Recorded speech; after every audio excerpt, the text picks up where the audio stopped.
A service of KIBMradio.com, the Internet's home for an all old-time radio.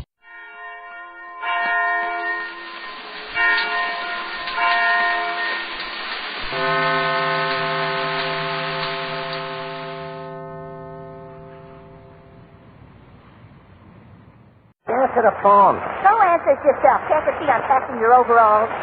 Okay.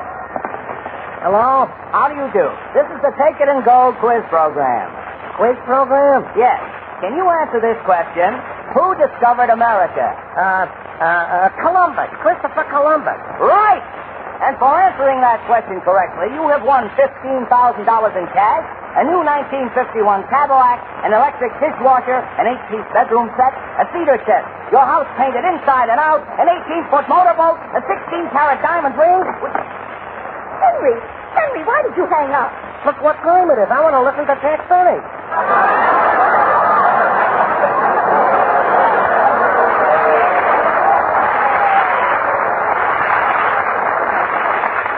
But look at all those prizes they want to give you. Are you crazy? You don't understand, Kelly. Today he's doing a second episode of King Solomon's Mine. Oh, yeah, with Deborah Kerr. That's gone.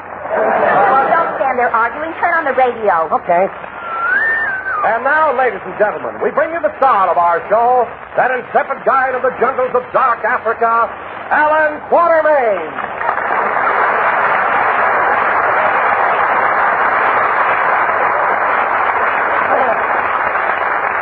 Thank you. Hello again. This is Alan Wait a minute. Don, why did you introduce me as Alan Quatermain? Well, Jack, that's the character you play in King Solomon's Mines. Aren't you going to do the second episode tonight? Yes, of course, but not right now. Everybody isn't here yet. I'm here. Oh. Well, Dennis, I'm so glad you are. Believe me, I don't know what I'd do without you. My mother said you'd kill yourself. Your mother. By the time she realized that I'm the star of this show. Oh, I know you're the star of the show, and I want you to know I appreciate everything you did for me. Well, thanks, kid. You gave me the opportunities. You guided me and taught me everything I know. Oh, Dennis, please. Oh, no. I'm not the kind who forgets. You picked me up 12 years ago when I had nothing. Oh, Dennis. And now I have $38.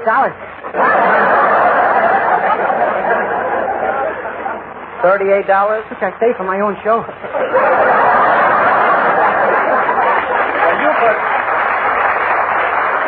You could save on what I pay you, too, believe me. Now, Don. Yes, Jack. Will you please call my house and see if Rochester left yet? Well, what about Mary and Deborah? Rochester's driving them down. Yeah, I hope they get here soon.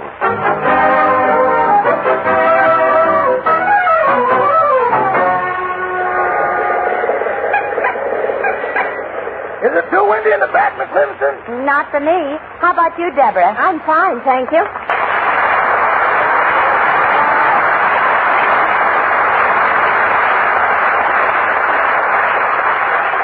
You know, Mary, I'm excited about being on Jack's program again. It was fun last week. Well, you were wonderful in it, Deborah. But tell me something. You made the picture King Solomon's Mines with Stuart Granger, didn't you? Mm-hmm. And on the radio, you did it with Jack. That's right. Well, tell me, Deborah, how would you compare Jack with Stuart Granger? Well, Mary, I don't think comparisons are fair. After all, look at their ages. Stuart Granger is 32, and 7 years makes a lot of difference. 7 years? Did Jack tell you he was 39? No, 25. Oh, no. If Jack gets any younger, CBS won't have to buy him. They can adopt him. Deborah, how did rehearsal go yesterday? Oh, fine, Mary. Jack is wonderful to work with. But we have one love scene where we're supposed to kiss, and I asked him to cut it. Why? Well, with his glasses, when you get that close to him, you feel like you're window shopping.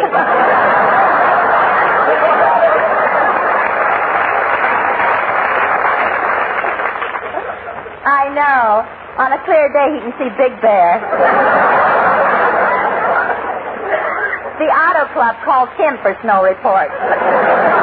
But you know, Mary, Jack really isn't a bad actor. It's too bad he never won anything. It's just as well. His head doesn't fit his hair now. Oh, Mary, you're terribly amusing. I don't know what Jack would do without you. My mother says he'd kill himself. But Jack means well. Rochester, be careful. Yes, ma'am. Mary, a fender just fell off. Yeah. I wish Jack could get a new car. This thing is awful. I think it rides quite smoothly, considering that the rear wheels are so much larger than the front ones. By the way, what's that shotgun doing on the front seat? This used to be a stagecoach.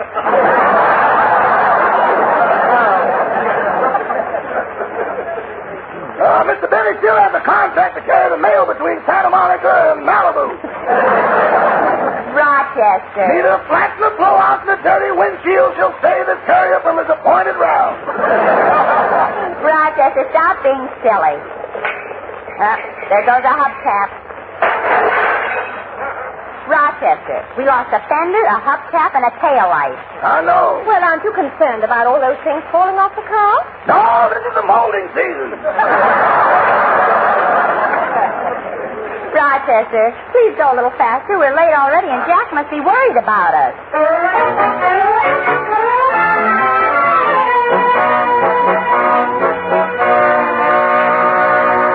This is awful. We got a program to do. I can't understand what's keeping the girls. Well, maybe they went by my house to pick me up. Oh, did you tell them to? No. Then why would they go to your house? They're both nuts about me. Oh, for heaven's sake, Dennis, how can you say such stupid, idiotic things? Both nuts about you. Mary thinks you're a silly kid, and Deborah doesn't even care. That car. Now, cut that out!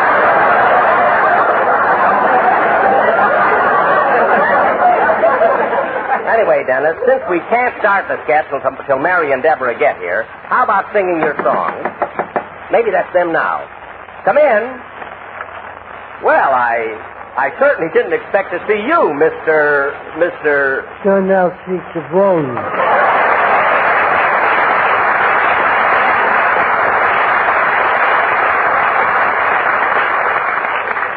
John, what are you doing here? I just dropped in to tell you the good news. I just got a job. A job? Yeah. I'm going to be a nurse at Brahms Chinese Theater. And not sure it's Grauman Chinese, eh? Well, good. I sure was lucky to get it. There was a lot of people there before me. They must have been waiting a long time. Well, how do you know? I could see their footprints in the cement.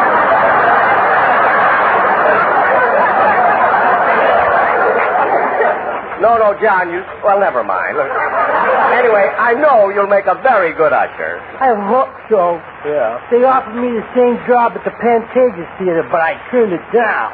Why? They're showing Born yesterday, and the smell of hospitals makes me sick. So dreary. Well, tell me, John, how did you get the job at the Chinese? Well, I'll tell you how it happened anyway. I was walking down the street. I wasn't doing anything. Just walking down the street. I didn't feel like doing anything. Just walking down the street. All of a sudden, a fella comes up to me and says, "Hey, you." I said, "Who?" He said, "You." I said, "Me?" He said, "Yeah." Can't you see I'm busy? Busy? I was counting the cracks in the sidewalk.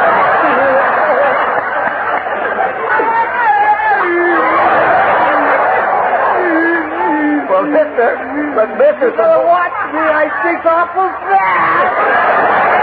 I'm sure you... Well, good luck on your job, Mr. Zavoni. Goodbye. Goodbye.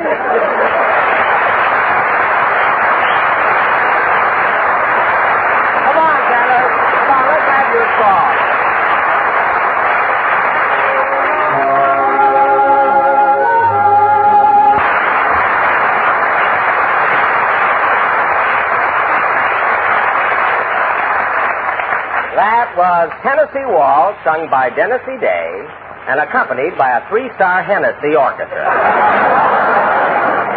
Hey, that was a pretty good ad-lib, wasn't it, Dennis? Yeah, it even got a big laugh at rehearsal. Dennis, you weren't supposed to tell. You know, sometimes you do... Hey, Jack, we're here. Oh, hello, Mary. Hello, Deborah. Hello, Jack. Dennis, you're here. We went by your house. You see? All right. Now, girls, you got here just in time because we have to do our play. Now, Mary, in this episode, you're going to be a native princess. And Dennis... Yes? You're going to be Deborah's brother, the same as last week. Now, go ahead, Don. Introduce the play. Okay. Ladies and gentlemen, tonight the Jack Benny Jungle Art Players bring you the second episode of that thrilling saga of darkest Africa, King Solomon's Mine.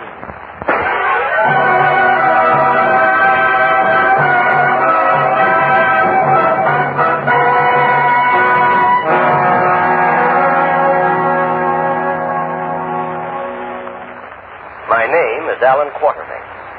My business is leading safaris through the animal-infested jungle of the Congo. Last week, I had decided to give up the treacherous life of the jungle and go back to England. As I was packing a beautiful girl... a beautiful girl...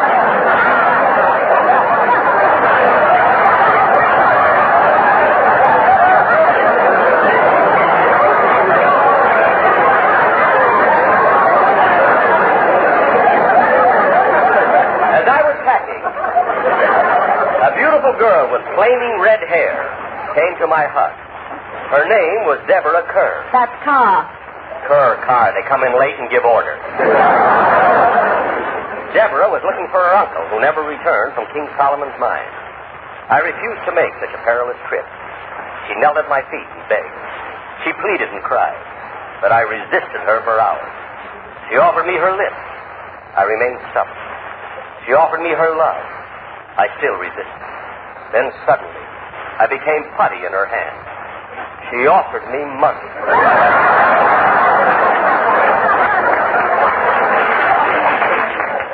18 days later, with our food and water nearly gone, we arrived at the village of Kalawana. As we entered the clearing, the savage cannibal tribe turned on us.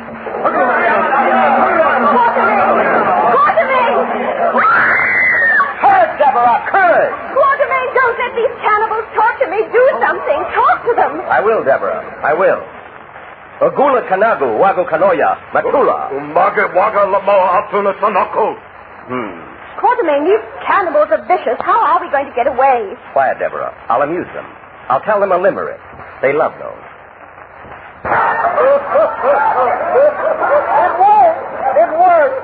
It worked. They've gone. Oh, that's wonderful. What was the limerick? I can't tell you. It's dirty. It really wasn't. But I like to drive the CBS censor nuts. The next day, Deborah, her brother, and I started out again on our search for King Solomon's mine.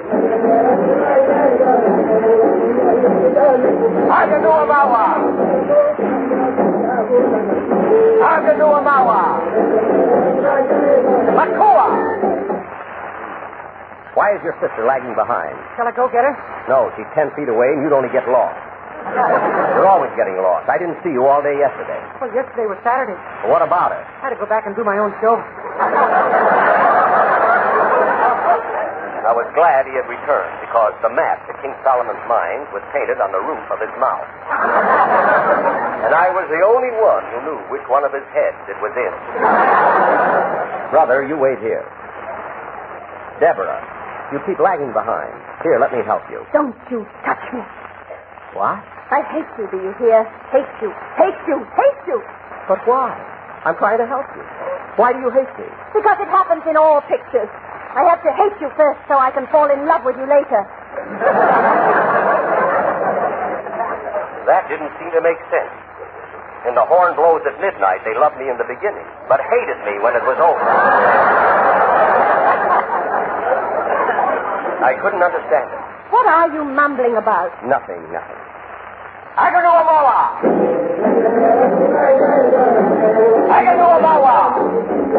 What's the matter, Quatermain? Why did you make it stop? I can always sense danger. Careful, Deborah.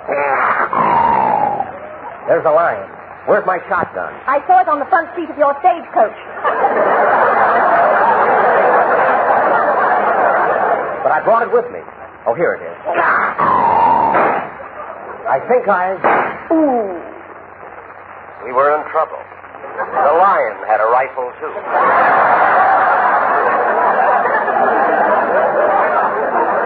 We must get away. Aganuamawa!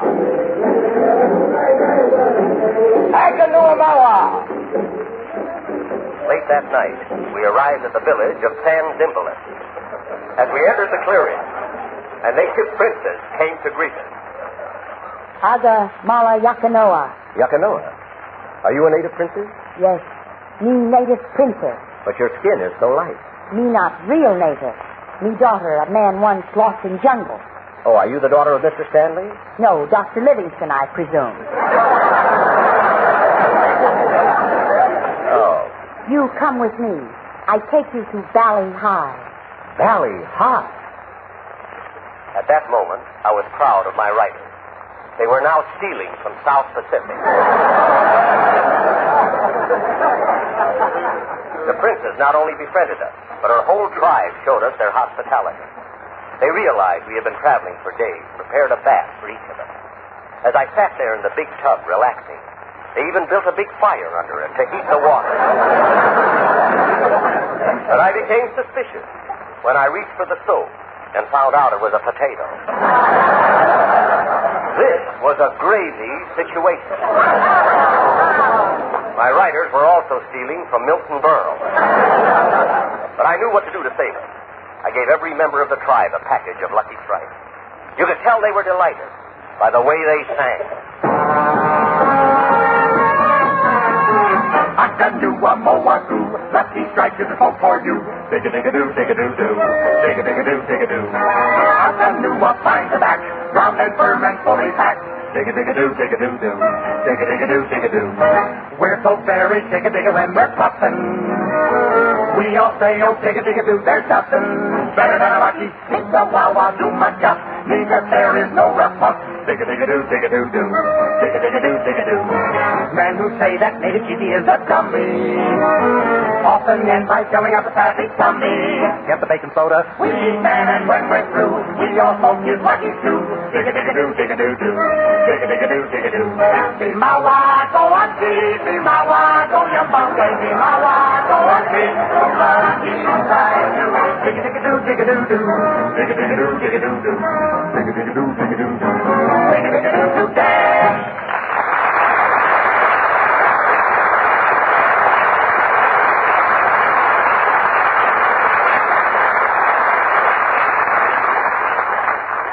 When they finished singing, they went into the weirdest gyration. We stood there spellbound, watching them do their native dance. Woo-woo-wop, woo-woo-wop, woo-woo-wop, woo-woo-wop. Chugga-mugga-mugga with an elementing left, mugga-mugga-chugga with an elementing right, with a set, right, with a set, left, with a bunga-bunga-boo, with a hoo-hoo-hoo.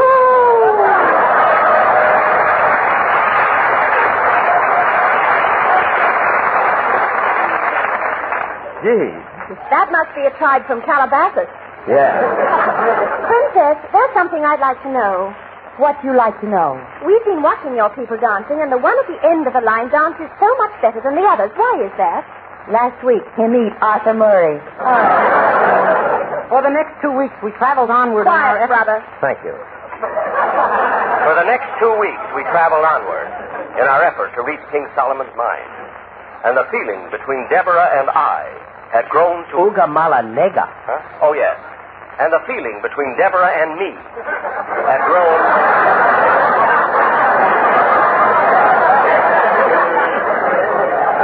had grown to be more than friendship. We was in love. Each night we sat in the darkness of the jungle, anxious to show our feelings towards each other. But her brother kept coming between us. Twice I kissed him. During the day, there was work to be done. Quartermain, what are you doing with that shovel? Where is my brother? No, it isn't that. Tomorrow we start across the desert to King Solomon's mine. So I'm digging a Hudson trap to catch some food. But that's just a hole. Why do you call it a Hudson trap? Ask your brother. Brother? Why do they call that hole in the ground a Hudson trap? Because the animals have to step down to get into it. I wouldn't touch that joke with a 10-foot pole. The next morning, we set out across the hot, blistering desert. For 12 days, the sun beat down on us unmercifully. Our tongues were getting parched. Wait, Quartermain, wait. I can't go on. My throat is dry. I must rest. How far have we traveled in this terrible desert heat? 22 miles. Only 22 miles in 12 days? Aren't we moving awfully slowly? Oh, we'd have gone a lot slower if I hadn't lightened our load. Lightened our load? What did you do? I poured all the water out of our canteen. My first impulse was to crush his skull, but I didn't want to wrinkle the mask.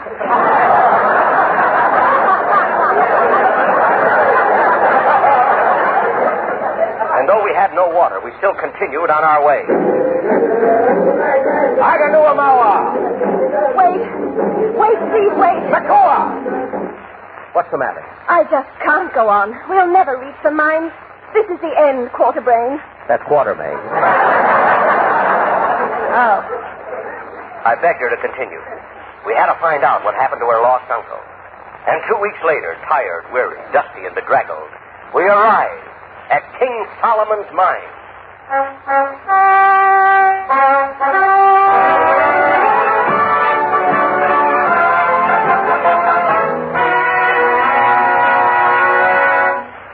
Gosh, Quartermain, look at all those diamonds lying around. Yeah. Stop kissing them and find my uncle. Here comes somebody now. What you do here? We're looking for my uncle. His name is Sylvania Cartwright. Was he here? Sylvania Cartwright? Yes, he here, but he go away. Away? When did he leave? Maybe we can still catch him. Tell me, when he left here, did he walk? No, he went by car. That's Kerr. Stupid native. Well, Deborah, we got to King Solomon's mines, and your uncle is gone. So there's no use of us going any further. I know, but what can we do now? There's only one thing we can do. We'll finish it like all pictures. Kiss me. What? Come here, baby.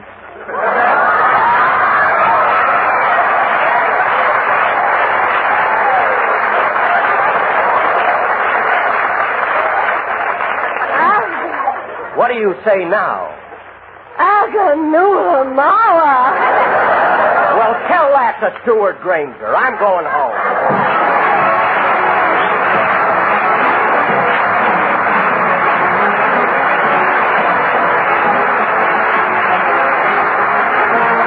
Jack will be back in just a moment. First, let's visit our local movie theater. Be happy, go lucky, be happy, go lucky, strike, be happy, go lucky strike today. My girl is quite a movie fan. With Lucky's I will teach her that richer taste and mildness make a perfect double feature. There's only standing room tonight, and that's a happy fact. The movie's like a lucky strike, so firm and fully packed. Be happy, go lucky, be happy, go lucky strike, be happy, go lucky strike today. Friends, are you happy with your cigarettes? Here's why I ask. A recent 38-city survey shows that millions of smokers are not happy with the brand they're smoking. Now, if this is true of you, and you want complete smoking enjoyment, switch to Lucky Strike. You see, fine tobacco, and only fine tobacco, always gives you that happy blending of perfect mildness and rich, true taste. Everything you want in a cigarette. And everybody knows LSMFT, Lucky Strike, means fine tobacco. So, friends, really enjoy your cigarettes. Be happy. Go lucky. Make your next carton Lucky Strike.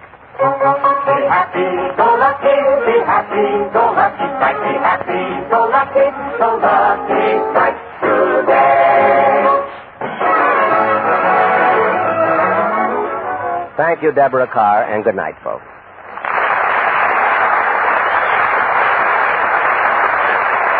The part of John L. Cleese was played by Frankie Fontaine. Be sure to hear Dennis Day and the Day in the Life of Dennis Day. Stay tuned for the Amos and Andy show that follows immediately.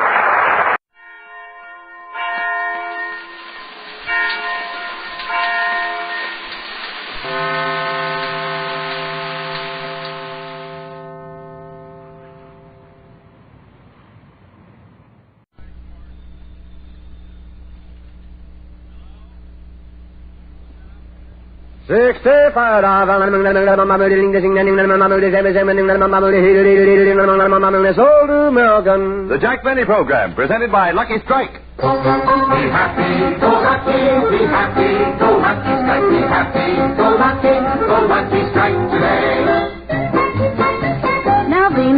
a gorgeous girl, but life for her is rough. A statue simply cannot smoke a Lucky puff by puff.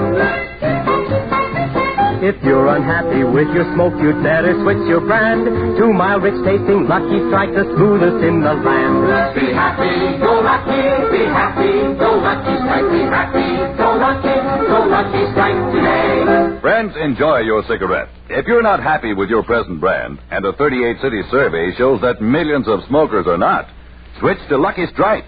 With every Lucky you light, you always get complete smoking enjoyment. That happy blending of perfect mildness and rich, true taste that fine tobacco and only fine tobacco can give you. And remember, LSMFT, Lucky Strike means fine tobacco. So for complete smoking enjoyment, for everything you want in a cigarette, be happy, go Lucky. Make your next carton Lucky Strike. Be happy, go lucky, be happy, go Lucky Strike, be happy, go Lucky Strike today.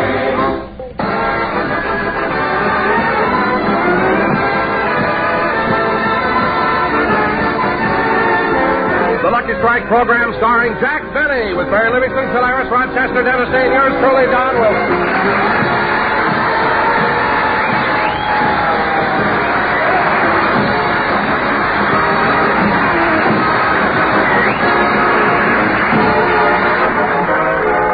Ladies and gentlemen, each Saturday after the Benny rehearsal, the cast drops into the corner drugstore for a bite to eat. At the moment, Phil Harris is sitting there all alone waiting for the other members of the cast. Would you like to order now, Mr. Harris? No, not yet, Shirley. I'm waiting for the rest of the gang. Oh. Will Mr. Benny be with him? Oh, yeah. Why? I want to get his autograph for my little nephew. Do you think he'll give it to me? Why, certainly, honey. Just have your pen, paper, and quarter ready. Oh, Mr. Harris, you're joking. Joking, huh? You'll be lucky if you get your pen back. By the way, Mr. Harris, I'd like your autograph for my nephew, too. Would you mind? Oh, not at all, Shirley. Just give me a pencil and paper. I brought it with me. Here, and would you mind signing it to Bertram? Sure. How you spell that?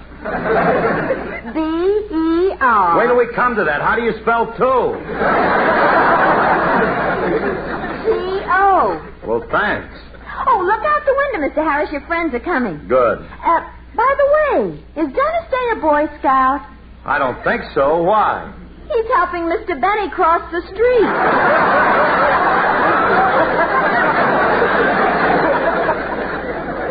We all do that. January is Dennis's month. They're coming in now. Hey, fellas, over here. Oh, Phil. Hiya, Phil. We keep you waiting long? No, I only been here a few minutes. Dennis, we're in. You can turn me loose already. Come on, let's sit down. Hey, what delayed you, Jackson? Oh, just as I was leaving, there was a long-distance call from Mr. Paley. Everything is all set. I'm going to do my second television show next Sunday. Oh, so you won the case, huh?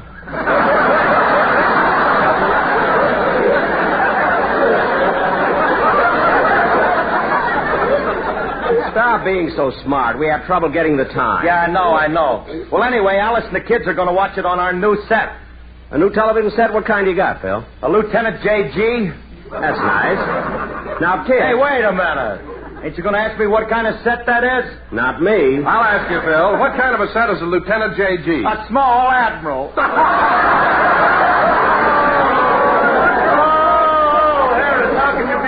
Sharp on an empty stomach, you down. An empty stomach? Yeah, I've had nothing today but food.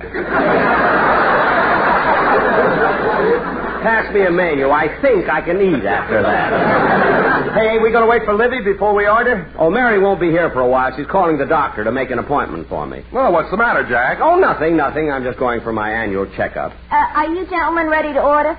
I guess so. Let's see. Hey, I know what I want. A bowl of soup, spaghetti and meatballs, a cup of coffee, and some apple pie a la mode. I'll have a fruit cup, a green salad, the lamb chops and mashed potatoes, a glass of milk, and some 7-layer cake. Say, that sounds good. I'll have the same. The same as which? The same as both. Well, Don, I've never seen anyone like you. How can you possibly eat so much? It is rather amazing, Jack, especially when you consider the fact that till I was 6 years old, I was fed through a tube. Yes, I know, Don. That's the same tube they're now using for the 2nd Street Tunnel. I've been through it many times. There's still a little pablum stuck to the ceiling. What will you have, Mr. Day? Well, I think I'll have... Hold it, Dennis. Hold it. Huh? Before you order, I'd like to say something to you. What? Every time we come in here to eat, you order the craziest things. Things that make me sick to my stomach. Sick? Yes. Like the last time we were in here. They have 69 different items on the menu, but did you ask for any of them? No. You had to order a cucumber split. Imagine. Say, I think No, you won't. And you're not going to order that other favorite of yours either. Oysters with chocolate syrup. I mean, how can you do that? Why not? They're in season. I don't care about that. Starting right now, you're going to order sensibly, or you're not coming in with us anymore. You understand? Yes, sir. Now give the girl your order. Well, I'll have a chocolate malted milk with an egg in it. Well, that's better. 1 chocolate malted milk with an egg in it. I'd like the egg fried.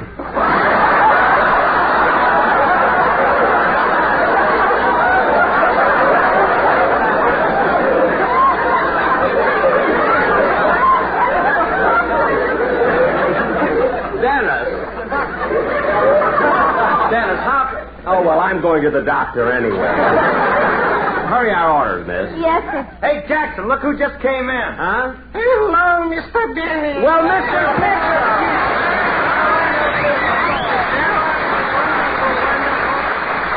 Mr. Kitzel, how about sitting down, having a sandwich or something? No, thank you. I just came in to do a little shopping. Only I forgot one important thing my wife asked me to get. You forgot? Yes. She wanted me to get some toothpaste, mouthwash, shampoo, and one thing I forgot. All I can remember is it began with a B. With a B? Uh-huh. Bicarbonate? No. Bath salts? No. Benzodrine? No. Begins with a B, huh? With a B, yes. Kleenex?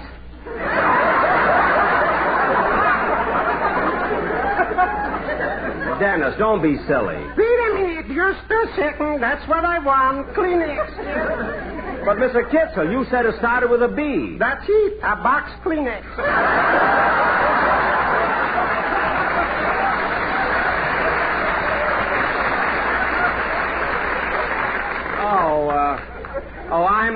I'm sorry, Dennis. Oh, that's all right. Forget it, kid. Thank you. Say, Mr. Kitzel, yes. I haven't seen you in quite some time now. Where have you been? I was up at Big Bear Lake for a vacation. Big Bear Lake, eh? For the winter sports? Oh, it's beautiful out there. The snow, Mr. Denny, is 6 feet deep. And from the trees are hanging long icicles like crystal chandeliers. Oh. You've never seen anything so beautiful. Well, I can imagine. You know, I got a cabin up there, and I was there for 10 days. Well, that's wonderful. Did you do any skiing? No. Ice skating? No. Tobogganing? No. Why not? In that lousy weather, who goes out?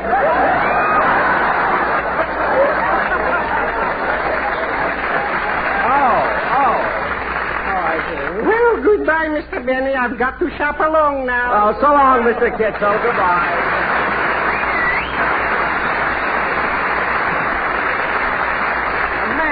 Imagine a guy having a cabin at Big Bear and doesn't go in for winter sports. You know, Jackson Remley and I go up the mountains 3 or 4 times every winter. You and Remley, huh? What's your favorite winter sport? We put on snowshoes and go looking for them St. Bernards.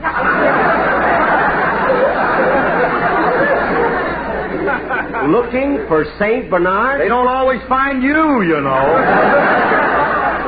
Look, Phil. We bring our own ginger ale. All right. Phil, look at. Don't drain too many St. Bernards tonight because we're having another rehearsal at 10 o'clock tomorrow morning. Don't worry, Jackson. I'll be there. And Dennis, you be there at 9:30 so I can hear you do your song. Oh, I've rehearsed it 3 times already. Do you want to hear it? In the drugstore? Well, there's a record in the jukebox. I'll play it for you. Okay, go ahead.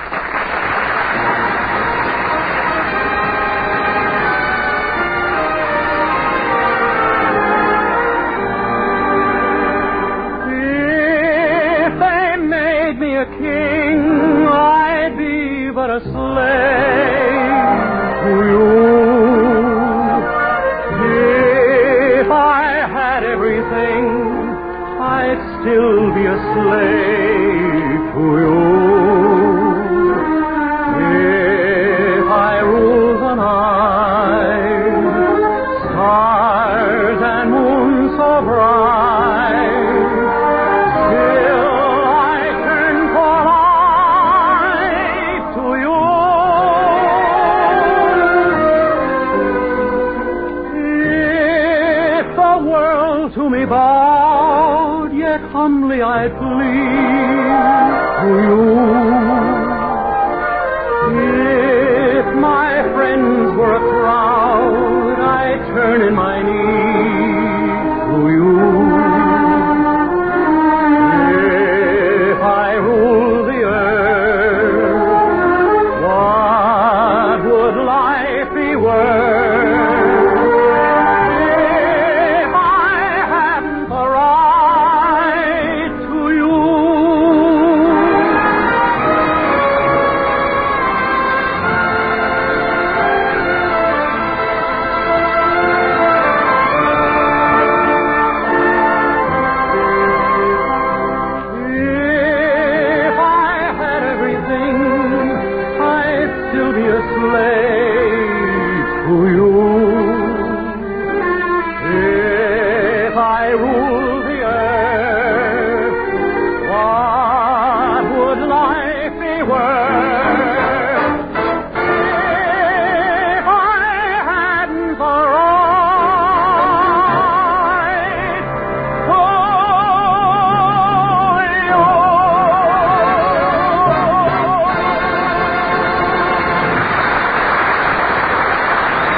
That was a very good recording there, Dennis, but don't you think it would have been even better if you'd sung the second chorus just a little bit faster? No.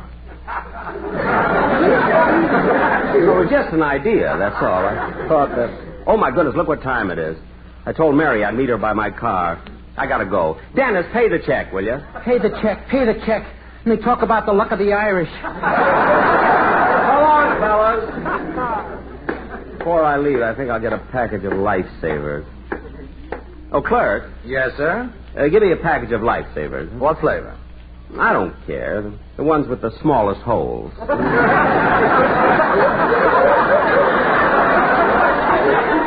They're all the same size. Oh, well, give me peppermint. Just a sec.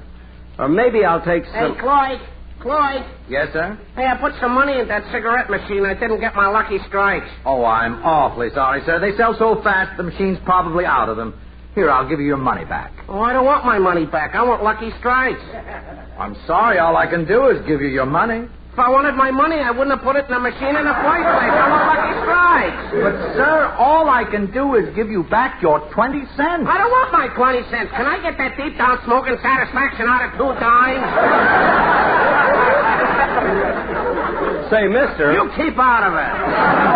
I'm sorry. Now, look, Clyde. What are you going to do about my lucky strikes? I don't know. Would you like any other cigarettes? Oh, you ought to slap your face.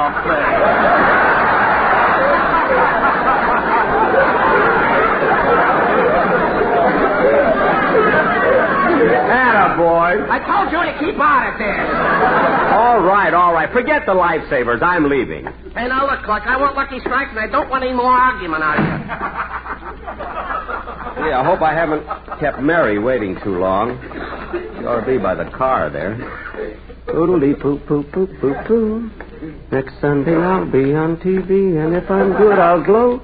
But if I'm not, so what? I can always cut my throat. Go lucky, be happy, go lucky, strike me. Oh, hello, Mary. Well, Jack, it's about time. Oh, I'm sorry, Mary, but I stopped to get some Lifesavers, and some guy started an argument with the clerk, so I finally went away without him. Well, Jack, I have a package of Lifesavers with me. You have? Yeah. Oh, good. They're somewhere here in my purse. I know they're in here. It's dark in there. Gee, I haven't cleaned out this purse since I came back from Palm Springs.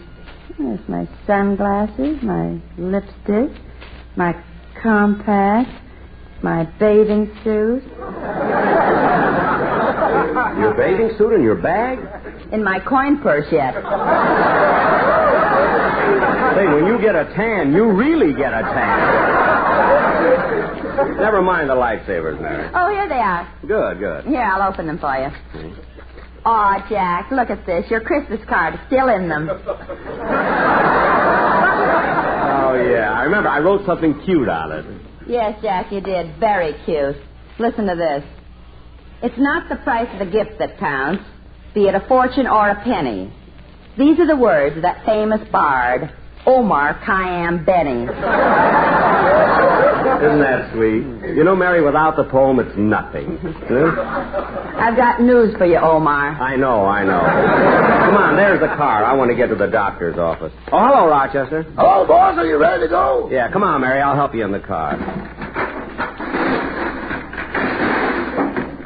Go ahead, Rochester. Start it. Yes, sir.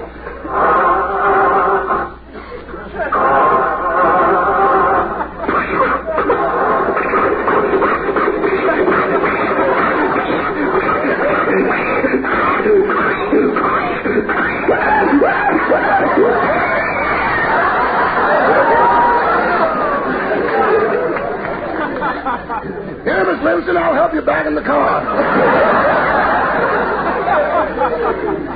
Thanks. The motor must be a little cold. Try it again, Rochester. Yes, sir.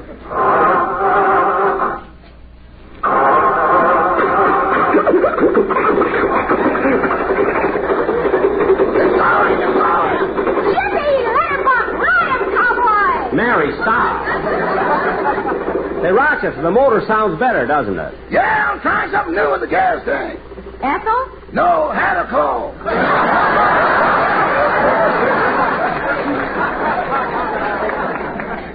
Had a call? Yeah, instead of oil, yummy yogurt. Well, it certainly helped. Now, Rochester, just drive down Sunset Boulevard. It's less than a mile. Yes, sir.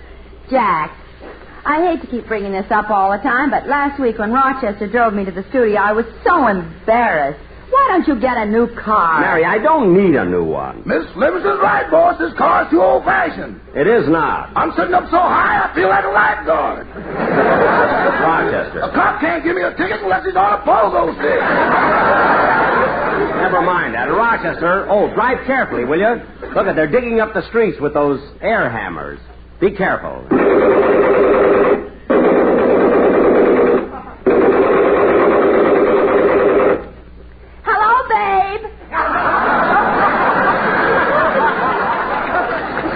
You know, Mary, you'd think... you'd think that thing would shake her to pieces. You know, baby really has... There's the doctor's office. It's the building on the next corner. You better stop the car, Rochester. Okay, fasten your seatbelts. What? To stop this car, you've got to hit something. Not anymore. Just stop the car. Yes, sir.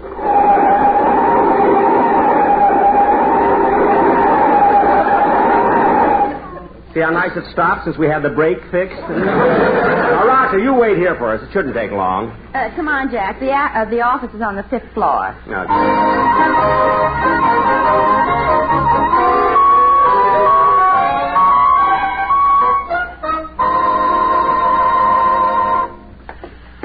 Now, where's the doctor's office? Must be right down the hall. Let's see, 502, 503...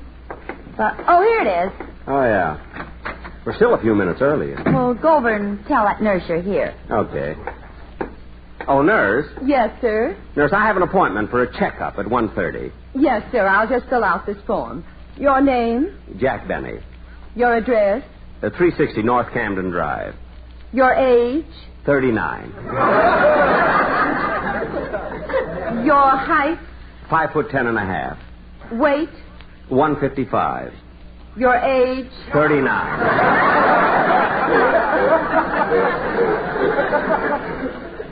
Color of hair? Brown. Color of eyes? Oh, they're blue, aren't they? Bluer than the feet of a Sicilian wine presser.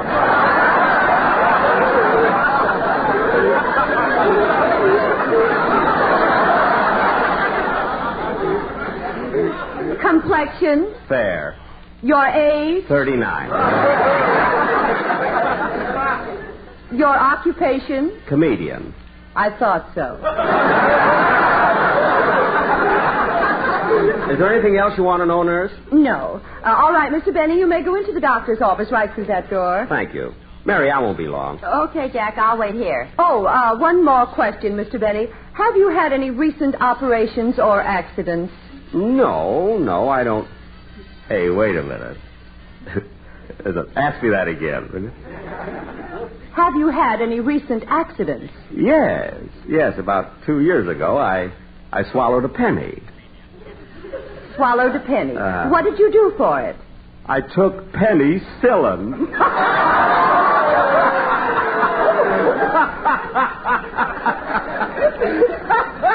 Did you hear that, Mary? I said...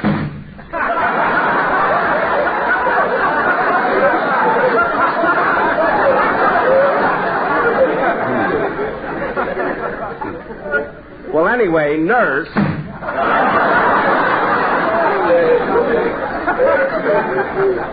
Gee, and I waited 6 months to pull that one. Oh, well, I might as well go in for the examination. Oh, doctor, I came here for... Well, what are you doing here? What? I thought we buried you yesterday. No, that must have been someone else. Yeah, I don't think so. Fold your arm. Now cut that out! Look, doctor, I'm here for my examination. I had this appointment. Oh, yes. Now take off your coat. There. And now your shirt. There. And now take off your tie. Oh, so that's where it was. I've been looking for it for 2 weeks. All right, doctor, I'm ready. And now let's get on with your examination, shall we? First, I want you to step over here behind this fluoroscope. Over there? That's it. Now wait till I adjust it. That's better. And now I put out the light. And now I turn on the fluoroscope machine. That's funny. Doctor, what do you see? A test pattern. I'll try it again. There, that's better. It's clear now. Here, drink this glass of barium. Barium? What's that for? Well, it's thick and white, and as you drink it, I can watch through the fluoroscope and trace it as it goes through your digestive tract. Oh, all right. I'll drink it. Oh, it's awful.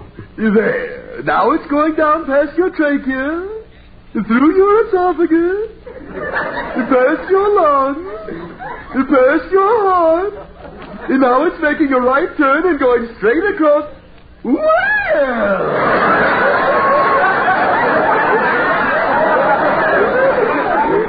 Now it's backing up.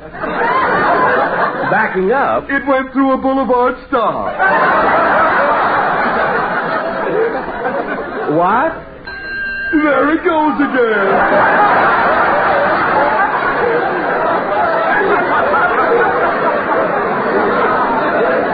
What's the matter with you?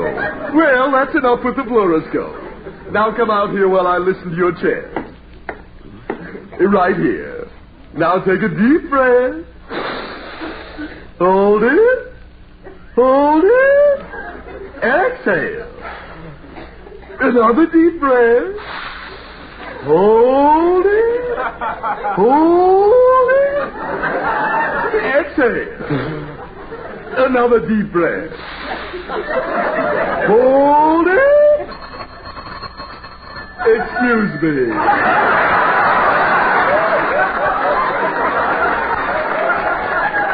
Hello? Oh, hello, dear.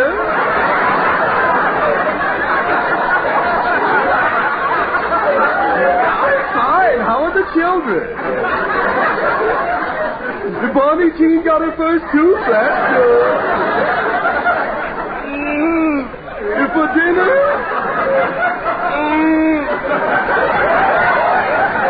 Oh, anything you want to prepare. Oh, I don't care what time. I'll be home by 6. After dinner, we'll go to a picture. Oh, maybe Harvey or Born Yesterday or...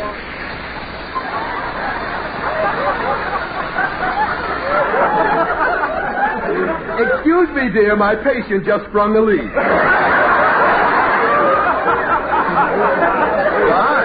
What's the idea of having me hold my breath while you gab on the phone? You're the silliest doctor I've ever seen. Don't get huffy with me, or I'll tell everyone you took out your own appendix. All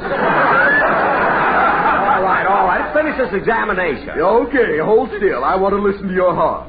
Ooh, your stethoscope is cold. Yeah, hold still. I'm listening.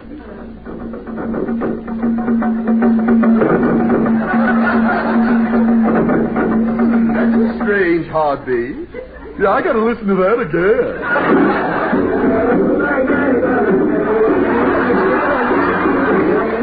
I can do what I want.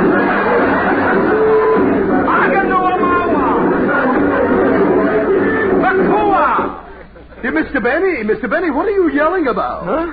Oh, for 2 weeks I did King Solomon's Mines, and the heat got me. Oh, are you the one who's been doing King Solomon's Mines? Yes. Well, let me give you an injection. Doctor! Nurse! Don't worry, the doctor just came in. Just came in? Well, who's that guy in the other room? Oh, he's one of our patients. He's crazy. What? Well, here's the doctor right here. Oh. Well, I'm certainly glad to see you, Doctor. Oh,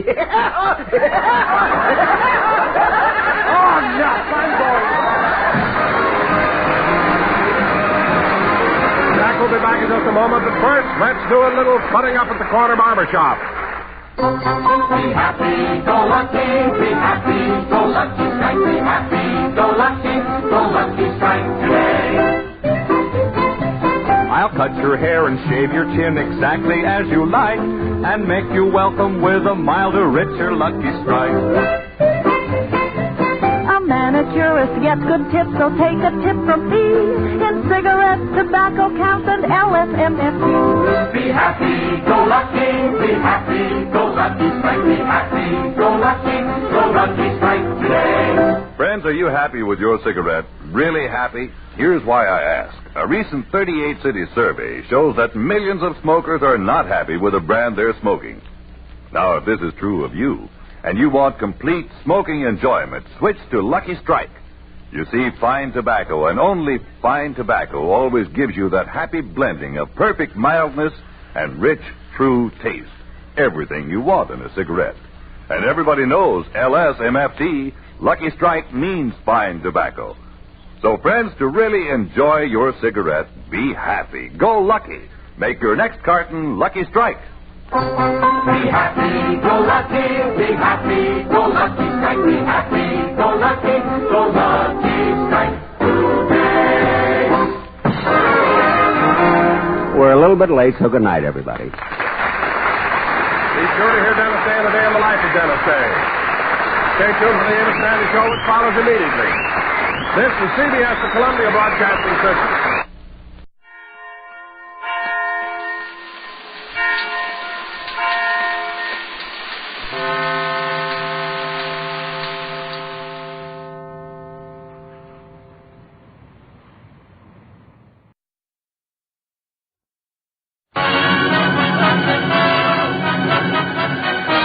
From Hollywood, the Phil Harris Alice Faye Show.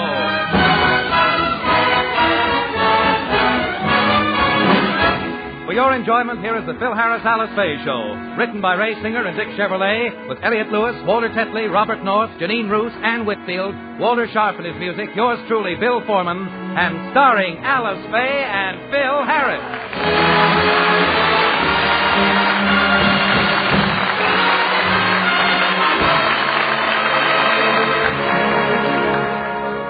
Alice has decided to take the children to Palm Springs for a few days. Phil is unable to go, so her brother William is driving them down. As we look in, Alice is saying goodbye to Phil. I hate to leave you home all alone, Phil. Just think, I'm going to be gone for 3 whole days. Yeah, goodbye. Bye. Stop pushing. Phil, you don't sound like you're going to miss me. Oh, honey.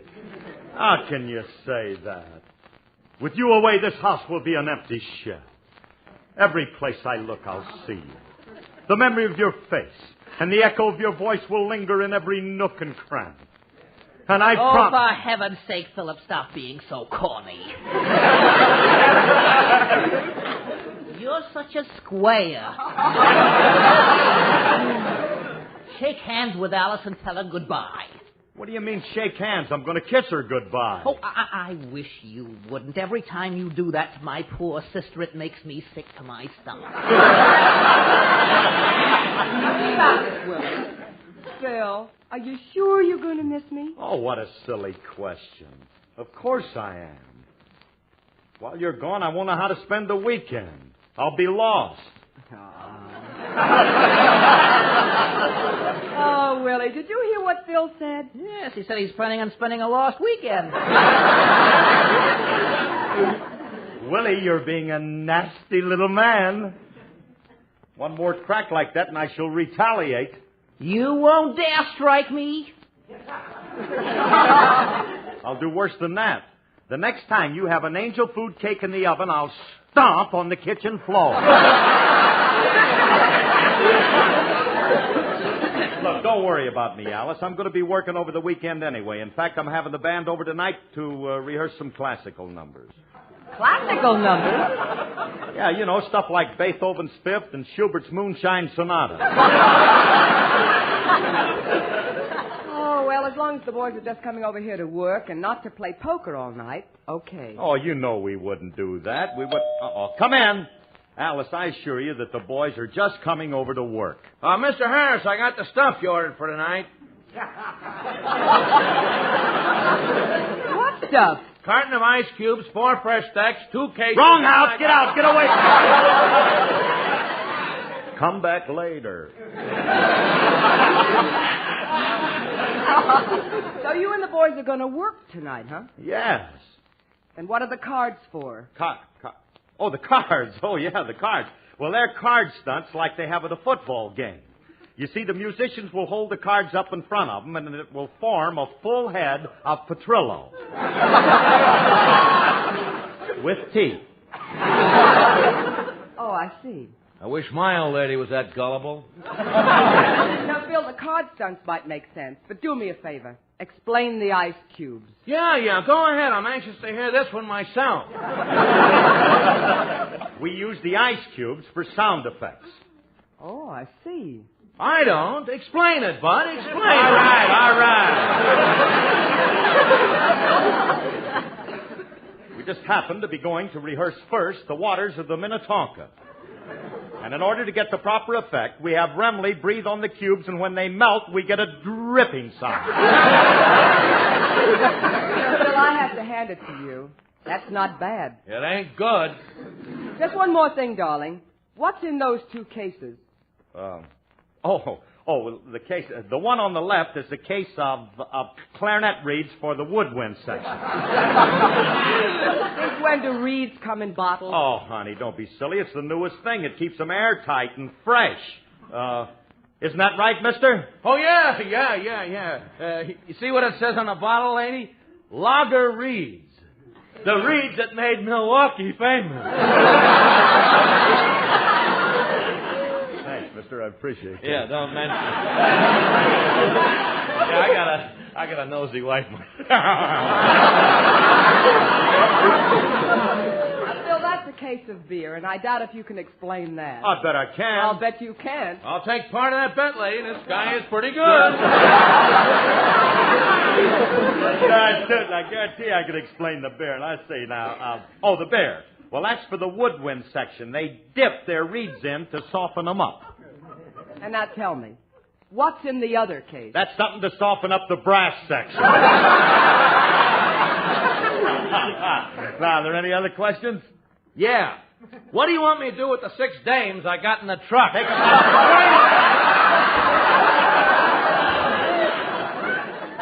Now, that I didn't order. I know, but just for fun, let's see how you get out of that one. You like that for my old lady? Will you get out of here?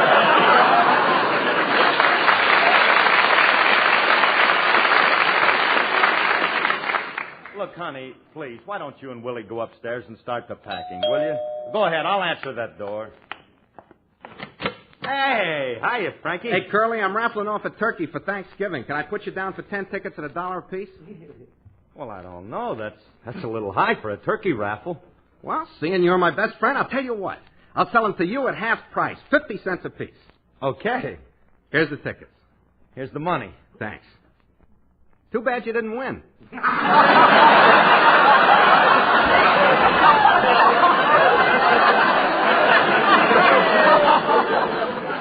What do you mean I didn't win? Wait till I hold a raffle, will you? Now, when is the winner going to be picked?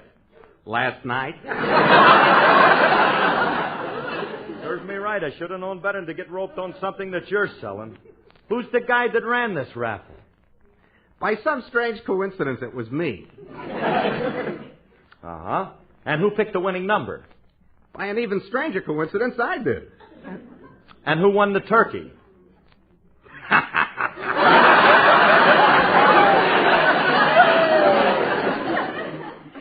Any more stupid questions? Look, I don't understand you, Remley. How can you do a thing like that? I didn't do it for me. I did it for you and Alice. You've been inviting me over for Thanksgiving dinner every year, so this year I'm going to supply the turkey. That's very nice of you, Frankie, but Alice already bought a turkey for Thanksgiving, and we've already got it. It's in the freezer. All right, we'll save that one for Christmas. Let me surprise Alice with my turkey. I got it out in the car. I'll go get it. All right, go get it. Do you need me to help you? No, you stay here and sing. Frankie. Ooh, you're asking me to sing. Well, why not? I'll be outside and won't hear it anyway. Go ahead.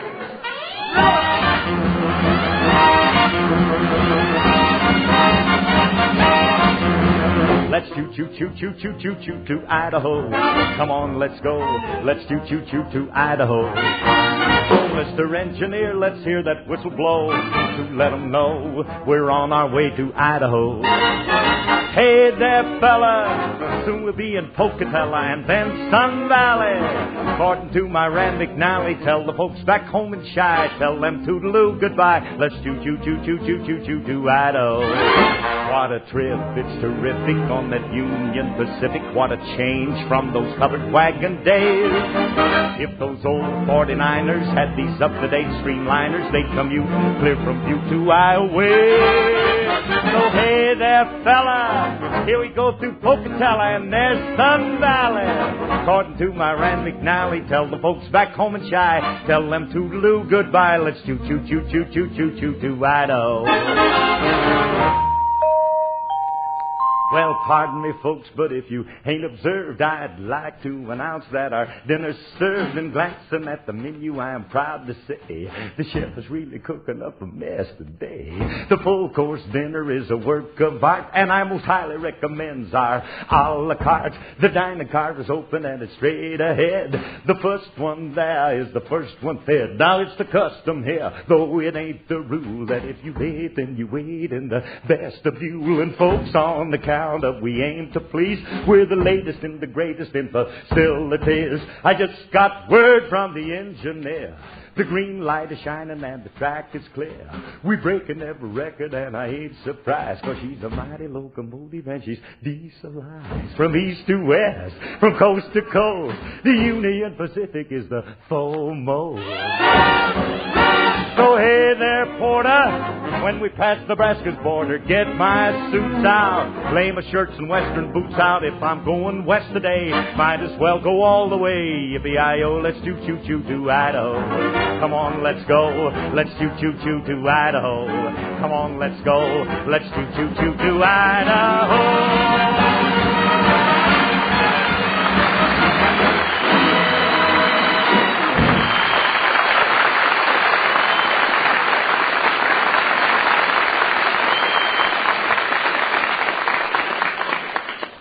Curly, is it all clear in there? You still singing? Yeah, just finished. You can come on in. Well, here she is. How do you like her?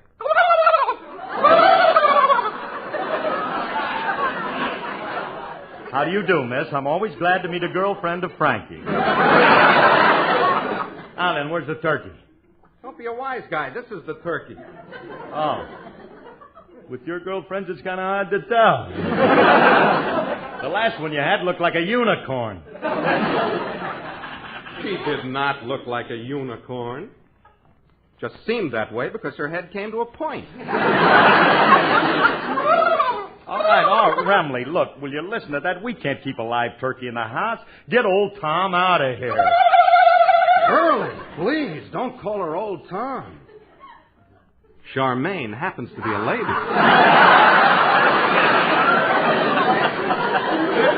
Charmaine? Ooh la la, French turkey yet, huh? She's very sensitive. You better apologize to her. Oh, by all means, I shall. I beg your pardon, madame. Mademoiselle. She's not married yet. Well, propose to her and get her out of my house. Look, if Alice sees a live turkey in her living room, she'll yell blue murder. You can't keep She doesn't have to see her. We'll hide Charmaine in the closet until after Alice leaves. We'll surprise her when she gets back from Palm Springs. All right, anything. Come on, Frenchie. Now, get in there. Get in there. Look, Frankie. Oh, listen to that. We'd better tie her up and gag her so she won't make any noise. Now, come on and get in there and help me and close that closet door so nobody overhears it. You and a live turkey.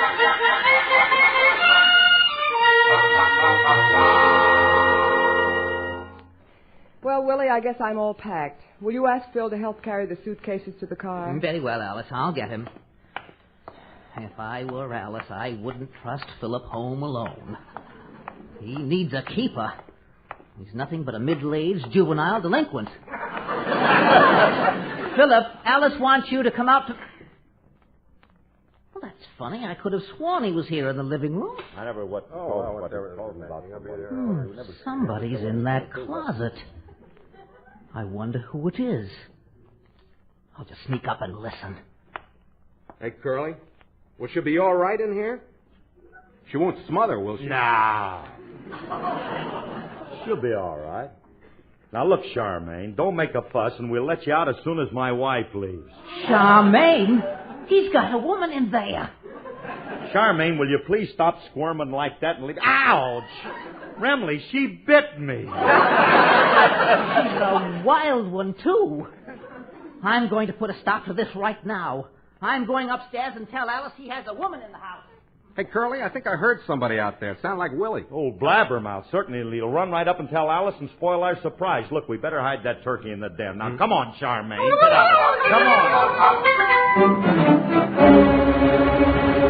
Oh, Alice, have I got something to tell you? Wait till you hear this. Well, calm yourself and tell me. What is it?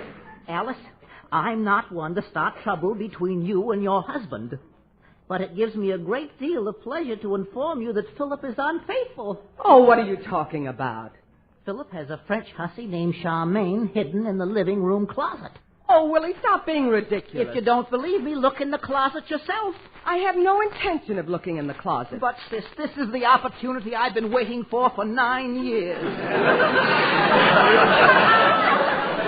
This is our chance to divorce the old cotton ball. Now, Willie, I want you to stop trying to come between Phil and me with your wild stories. I'm going downstairs and say goodbye to Phil.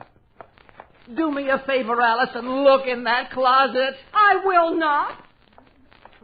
I trust Phil implicitly. Some wives would be suspicious, but I'm not that kind.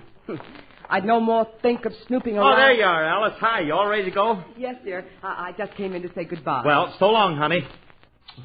Have a nice time, dear. Remley, let go of her. Take care of yourself, dear. Goodbye. Goodbye. Bye. Bye now. Now, how did I ever happen to walk into this closet? It's a natural mistake. You've only been living here 9 years. How should you know where the front door is? Well, so long, fellas. Yeah, so long. Bye. Alice, the door ain't behind the curtains either. Oh, I'm a little confused. Well, so long. Curly, what's she doing under the couch?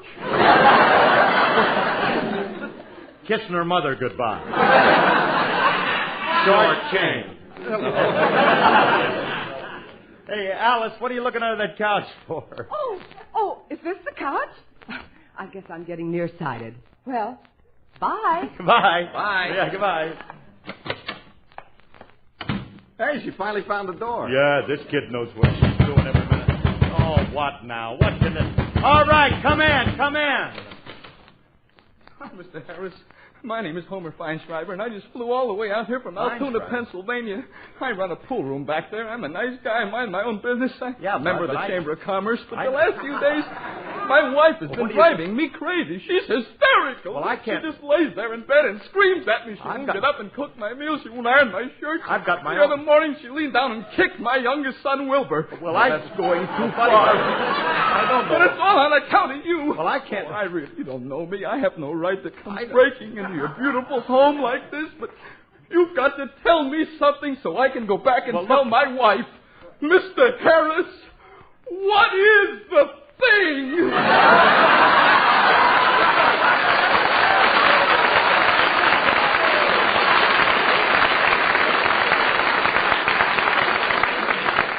Look, buddy, I'm a busy man. I don't know what I did. Look, go back and tell your wife that the thing is...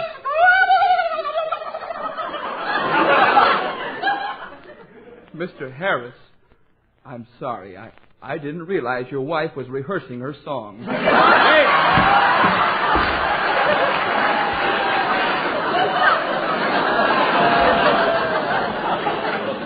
Look, Brimley, I got live turkeys, people breaking in from Altoona. What are you trying to do to me? I can't stand all this trouble. Why don't you take that turkey of yours and give it to somebody else? After all, I told you, we got a turkey in the freezer. Yeah, but I'll bet the turkey Alice bought ain't as good as mine. It looks pretty good to me. What do you know about turkeys? I'll look in the freezer, and if that bird isn't as good as mine, we'll keep Charmaine and get rid of yours. All right, go ahead and look at it. All this darn fuss over a turkey. Just as I thought I knew I'd catch you with a whoa. Oh,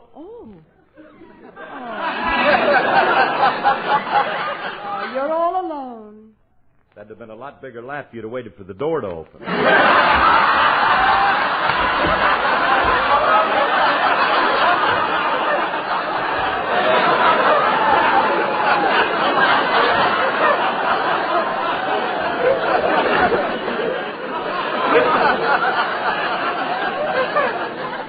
But as long as you're here, what now?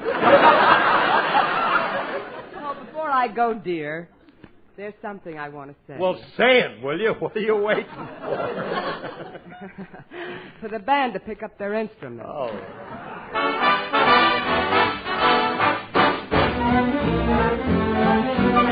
Bye-bye, baby.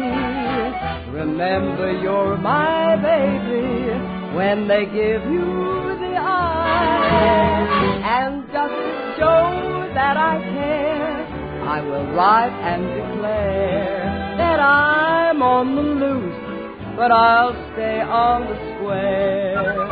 I'll be lonely, but even though I'm lonely, there'll be no other guy. Though I'll be gone for a while, I know that I'll be smiling with my baby by and by.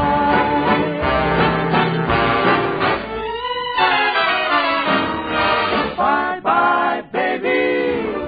Remember you're my baby when they give you the eye.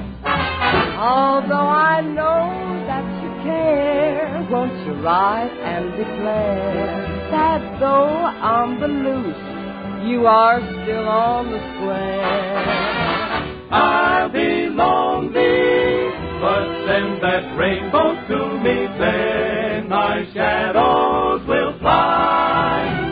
Though I'll be gone for a while, I know that I'll be smiling with my baby by and by.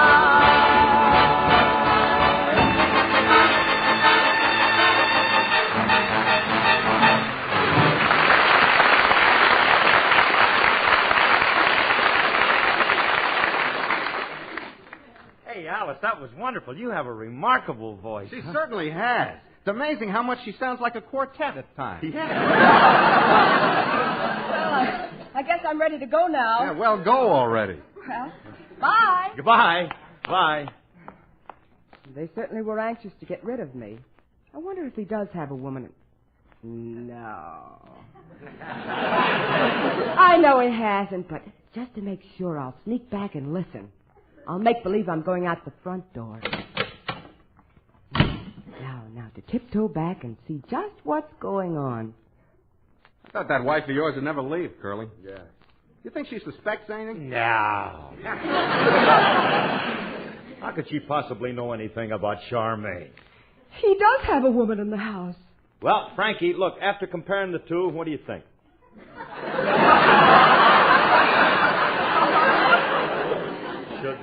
Should I keep Charmaine? Naturally. There's no comparison between Charmaine and that old hen you got. Old hen? I'm only 29 and a half. Besides, Charmaine is nice and plump. The old hen I got's pretty fat, too. I put on a half a pound and right away I'm a tub. Look, Frankie, maybe I ought to keep the one I got. Oh, don't be ridiculous. Charmaine is young. That one you got has seen better days. True.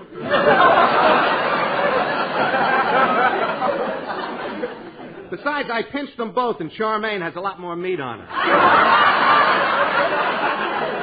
I don't know about Charmaine, but he's never laid a hand on me. All right, Remley, look, I'll keep Charmaine. I got to admit, she looks a lot more tender. If Charmaine had 2 children, she wouldn't be so tender either. Hey, wait a minute, Frankie. If I do keep Charmaine, what am I going to do with my old turkey? Give her away to some charity. Give her to the Musicians Union. Musicians Union? Do you think they'd take her? They'll take anything. That does it. Calling me a turkey. If he wants to get rid of me, he can. I'll go upstairs and pack the rest of my things and leave him for good. I'll show him he can't talk to me. Miss Faye, Why, Miss Faye is just crying. What's wrong? Oh, Julius, it's Mr. Harris. He's brought another woman named Charmaine into the house. Another woman? Oh, Miss Faye, let's keep our heads. Do you honestly think your husband is the kind of a heel who would bring another woman into your own home? Do you honestly think that? Well, no, I don't. I do.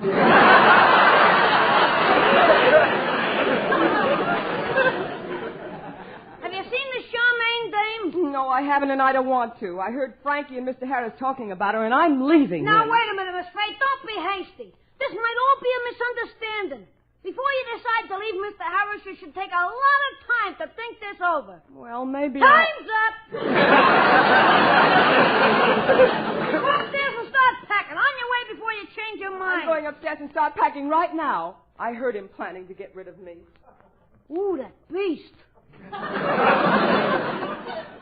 wonder how he's planning on getting rid of Miss Faye. Is he going to divorce her or just throw her out in the street? I don't know why I ever got a thing in the Uh-oh, first place. here he comes. I'm just ducked behind here, and maybe I can overhear his plans. Well, Curly, as long as you decided to keep Charmaine and get rid of the other hen, let's make plans. Yeah. I don't want to run around the house alive. When is Alice coming back from Palm Springs? Wednesday night. Good. I'll bring the axe over Wednesday morning. Axe?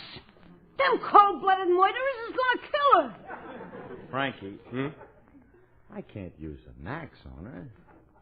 That's too cruel. Well, I'm glad to see he has some decency. Let's tie her to a stake and fill her full of buckshot. Oh, I hope they at least blindfold her. Curly, I don't like the buckshot idea. Why not? Some of the pellets might get in our teeth when we eat her. Peter, this is more than I can stand. Stop where you are, you cannibals! Julius, what are you doing in here? I overheard you planning to kill Miss Faye. What are you talking about, killing Miss Faye? We're going to kill Charmaine. Oh, you tire of them fast, don't you? What are you killing her for? So we can have her for Thanksgiving dinner? Can't afford a turkey, huh? Oh, be quiet, will you, kid? Hey, Curly, I got an idea. When we bring Charmaine in for dinner Thursday, I think Alice would like it if we dressed her first. Look, Remley, that's going to be too much trouble. Now, let's bring her in undressed. The least you can do is put a kimono on her. A kimono on Charmaine? All right, then. Make it a French bathing suit. Oh, yeah, what a... That wouldn't look nice. Her pin feathers would stick out. This dame has pin feathers? Oh, Julius, will you stop already? What, dame? Charmaine is a turkey. A likely story. We can prove it. She's right here in the den. I'll show you. I'll be darned, it is a turkey. This upsets all my plans. What are you talking about, plans? Plans? What do you mean, plans? Miss Faye overheard you talking and thought you had a dame here. She's upstairs, packing to leave you. Leave me? Oh, no. Come on, Frankie. We got to explain this to Alice. You and that turkey. Nuts. This'll ruin everything. Miss Faye expects to find a French dame.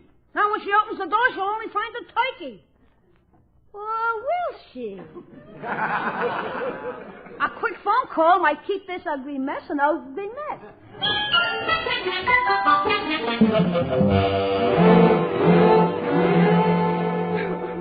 Alice, will you please believe me? For the 10th time, I tell you Charmaine is a turkey. How do I know you're telling me the truth? I'll open the door to the den and you'll see that it's a turkey.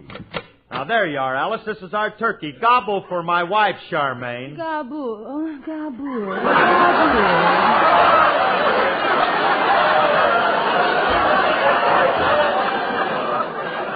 Help! Frame up! I demand a recount. Oh, no. Wow. Look what our little turkey has grown up into.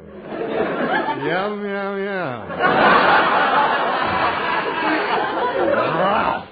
So this is your idea of a turkey, huh? But, honey, when I put her in there, she was a turkey. She must have come out of her cocoon or something. I never saw this dame before. Oh, Sherry, how can you say that about your little Charmaine? You like me, do you not? Hmm? Look, lady, I got no time for that right now.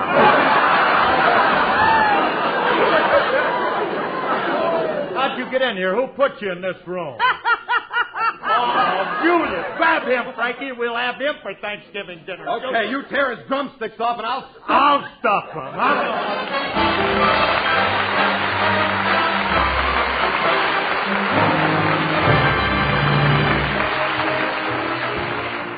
Folks, starting today, our program has wonderful news. Listen to this. The Hedda Hopper Show. Hedda's guests tonight are Mr. and Mrs. Ronald Coleman, Mario Lanza, Andy Devine, and Arlene Dahl. It's the Hedda Hopper column come to life. Stay tuned for it, and best wishes, Hedda, from Alice and me. Good night, everybody. Good night. This program was produced and directed by Paul Phillips. Yes, listen now for the Hedda Hopper Show on NBC.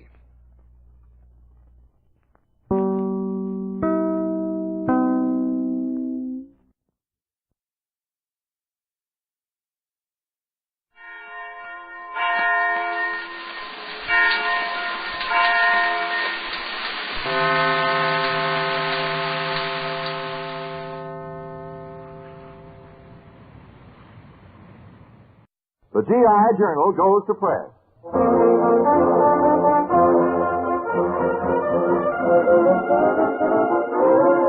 The GI Journal. It's the GI Journal.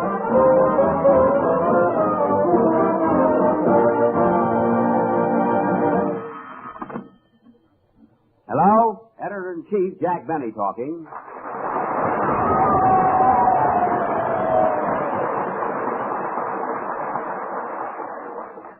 People in my office. What? You want to place an ad in GI Journal? Wait till I get a pencil. Go ahead, miss. Young bashful girl wants to meet sailor back from the South Pacific who hasn't seen a woman in 3 years. Object. Okay, we'll print it right out.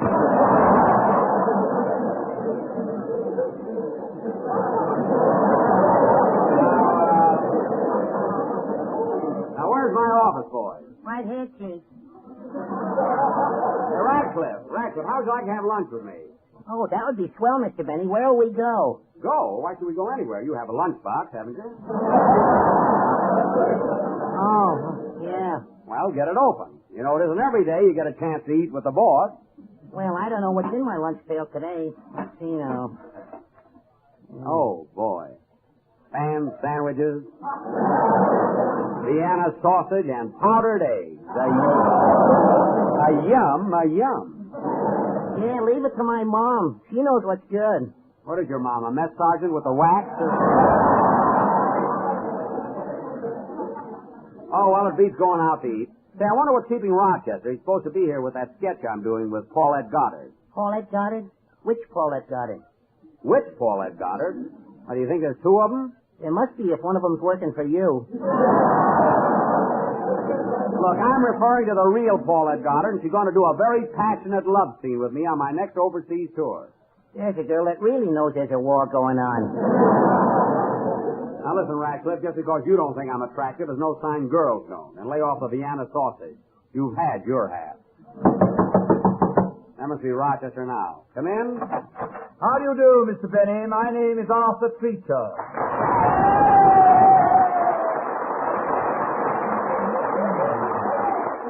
Arthur Treacher, what are you doing here? You know of a person named Rochester? Why, yes, he's my butler.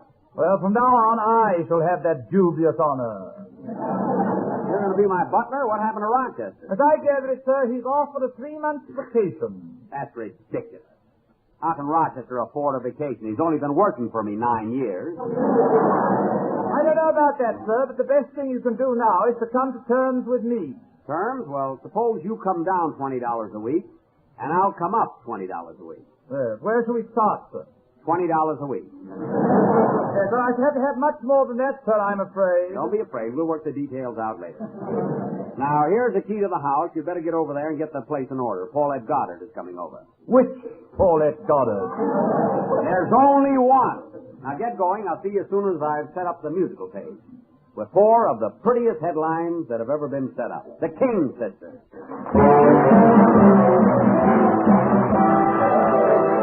Yes, sir, gang, it's the King Sisters with G.I. Journal's travel news. So all aboard on the Atchison, Topeka, and Santa Fe.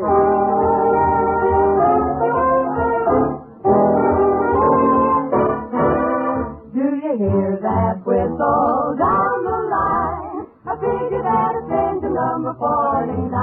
She's the only one that'll sound that way on the Atchison, Topeka, and Santa Fe.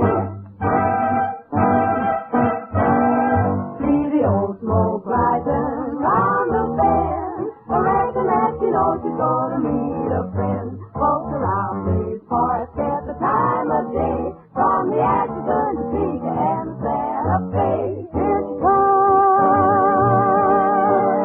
Ooh, ooh, ooh, ooh. Hey, Jim, you better get the ring. Ooh, ooh, ooh, ooh. She's got a list of passengers is pretty big, and they all want to live to the Brown Hotel. There's plenty of them been traveling for quite a spell, all the way from Philadelphia on the Atchison, Topeka, and Santa Fe. All aboard, train's going west, train's going west. Ticket?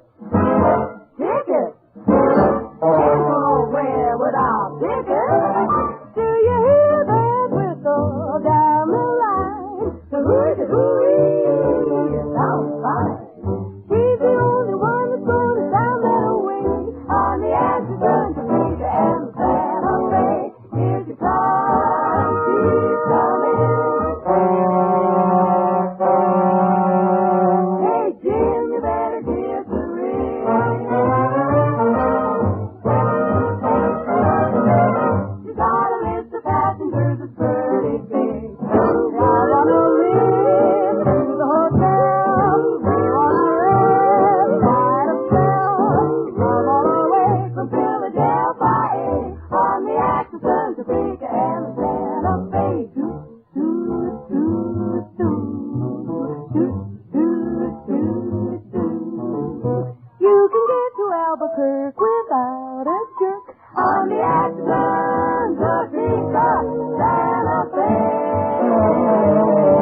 And now we leave the GI Journal office and take you to Jack Benny's home in Beverly Hills.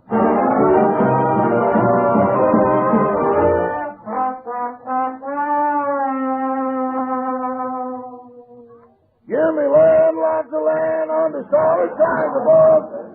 Don't fence me in.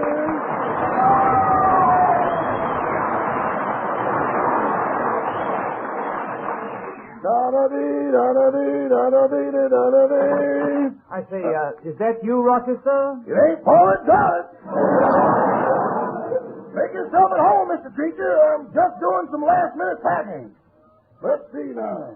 Where's that bottle of hair tonic? Is this it on the dresser here? Yeah, that's it. 90 proof. Is this a good hair tonic? Good. Used judiciously, it's sheer bliss. I wonder if I ought to take this sport jacket along. It fits me fine. But Rochester, isn't that Mr. Benny's jacket? Yeah, but we never wear it at the same time. Well, I guess that about finishes tidying up his wardrobe closet. Tidying his wardrobe closet? You haven't left enough in there to clothe a moth. With my trouble, who can worry about naked moths? Well, if I'd better take your place with Mr. Benny, Rochester, there are a few things I feel I should know. For example, just what is his opinion of himself? Well, that he's a kind man with baby blue eyes, about 36 years old, plays the violin beautifully, and is extremely generous. And what is your opinion? Accentuate the negative. Now, Rochester, you know, there's another thing. Does Mr. Benny keep a well-stocked larder, or to put it simply, what is the nature of the provender hereabouts? Repeat it, fool, s'il vous plaît. I mean to say, how is the food? Well, you've heard the song, you don't get bread with one meatball. Yes. Here you don't even get the meatball. Well, of course, that won't bother me. I'm not much of a meatball fan. But I do hope I can have some fish and chips occasionally. Oh, he'll throw you a fish occasionally, but you'll never be in the chips. Oh, by the way, you better take this. What's that? The key to the icebox. You better watch him, though. He keeps changing the lock. Oh, yes. You know, and Mr. Benny's got some fine scotch I think you should know about. Well, where does he keep it? In the medicine chest. It's in 10 little bottles marked poison.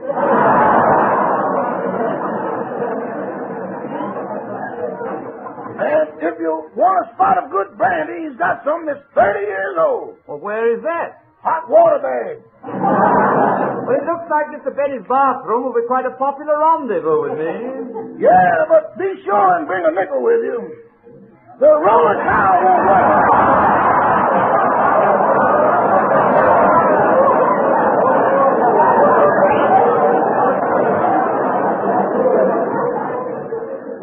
Oh, and before I forget, if Mr. Benny wants his hair combed, this is the drawer you go to. I'll have a look if you don't mind. Quite a litter of wigs. Oh, he's got 30 of them. 30 toupees? Yeah, he puts a longer one on every day. By the end of the month, he pretends he's going to the barber shop, slaps number 1 on, and he's all set. Well, thanks for the information, Rochester. I'll just go in and straighten up the living room a bit before Mr. Benny gets back. Have a nice vacation. Thank you. I'll be leaving as soon as I pack this last little bag. Let's see. Where does he hide those cigars again?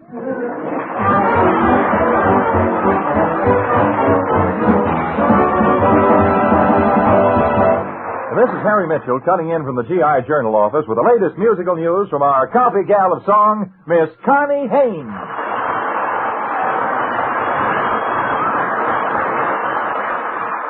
Hi there. This is Connie with the original song of the week. A new tune written overseas and mailed into GI Journal, Armed Forces Radio Service, Los Angeles, USA. The songwriter of the week is pharmacist mate Don Campbell, and his tune, as nice as its title, is called Medication.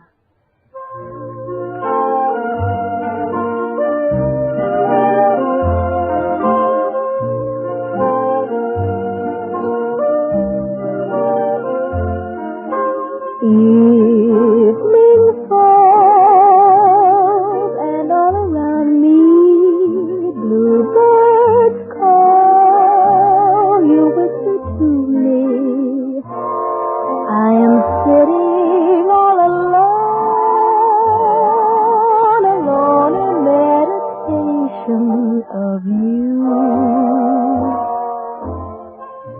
The moon is new and it is shining. Stars keep blue for you they're pining. Still I'm all alone, alone in meditation of you. You're not here, but I can see you as well as the moon above. You're not here, but I can feel you. It's only the same cold love. Now it's gone, I'll surely miss you. Stars are gone, I try to kiss you, but you're not here at all. I'm alone in meditation of you.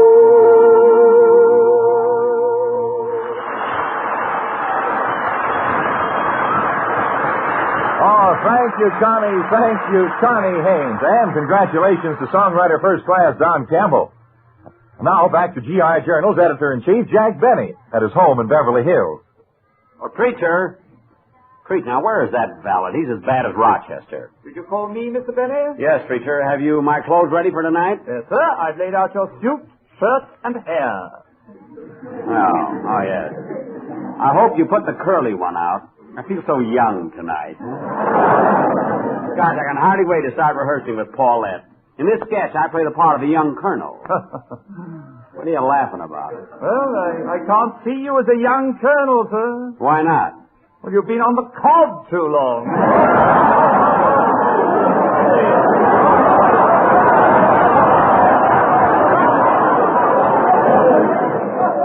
And that's the way it should be in this country. I mean, that gag is off the cob, too. But Paulette will be here any moment. I got to find something to wear. I'll see something that'll make me look youthful. Yes. Say, what do you know? Here's my old turtleneck sweater. I think I'll put that on. Yes? Boola, boola, boola, boola. Shall I get your beanie, sir? Preacher, I'll let you in on a little secret. I'm just itching to get rid of you.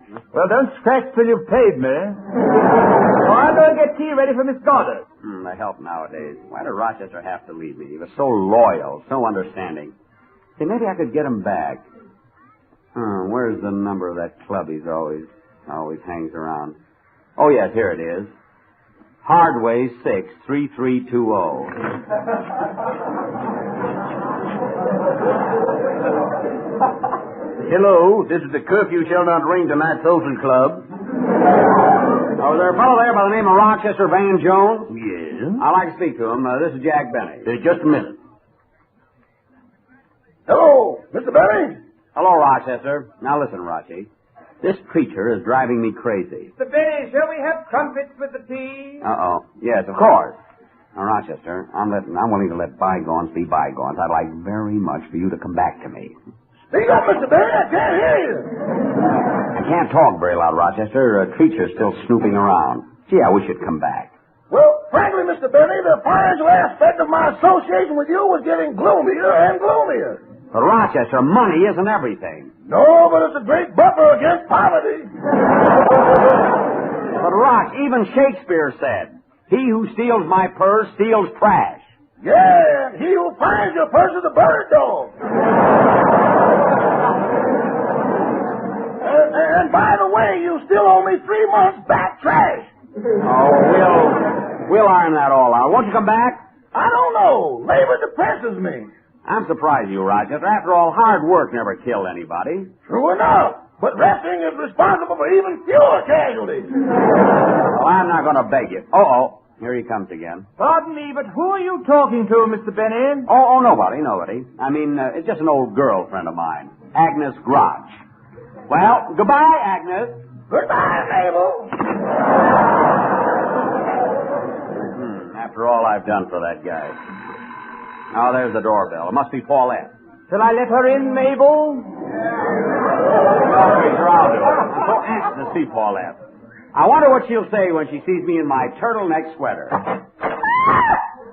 A turtle! Well, Paulette got her.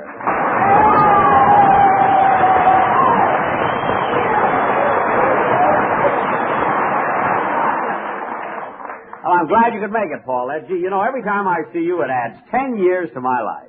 Oh, now, Jack, I haven't seen you that often. I'm certainly looking forward to our dining together, Paulette. Well, I don't like to disappoint you, Jack, but I didn't bring my dinner pail with me. Please, Paulette, you're my guest. My man will serve something a little later on. Come on, let's sit by the fireplace. All right. Now, just what is this sketch about that we're going to do? Oh, business so soon? Well, in this playlet, you're a Red Cross nurse, and I play a colonel who was lost somewhere in France. From the last war? No, this war. Please, a very good scene, Paulette. When the curtain goes up, I have just flown a very important message from headquarters back to my home base. As soon as I land, I grab you in my arms. Don't you even untie the message from your leg? Look, I'm not a pigeon. I'm a pilot. Let's not talk about the play now. Look how pretty the fire is. The firelight just seems to dance over your face. Is it dancing on mine? Yes, it's the first time I ever saw the Palladium with blue eyes. They are, aren't they? Oh, I could sit here forever. It's so nice, Paulette, to have you running your fingers through my hair. Oh, yes. It is nice. And with your hair, it only takes one finger. I think we'd better start rehearsing, Jack. Well, not yet. I thought we'd pop some corn first. Huh? Oh. Or have we been popping it, huh? Oh, no. Let's rehearse. Oh, all right. We'll rehearse a scene where I grab you in my arms. You win. Slip me some corn, Pop.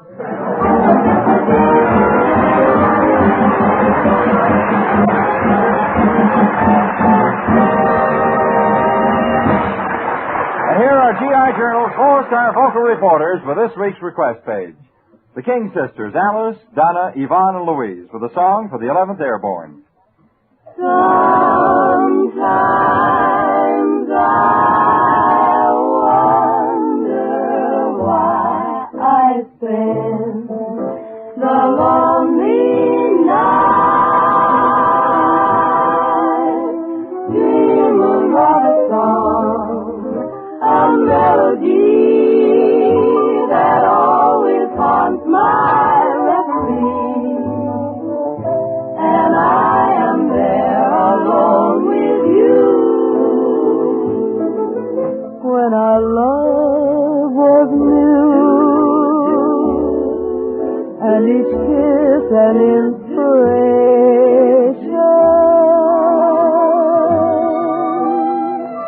but that was long ago. And now my consolation is in the stardust of a song.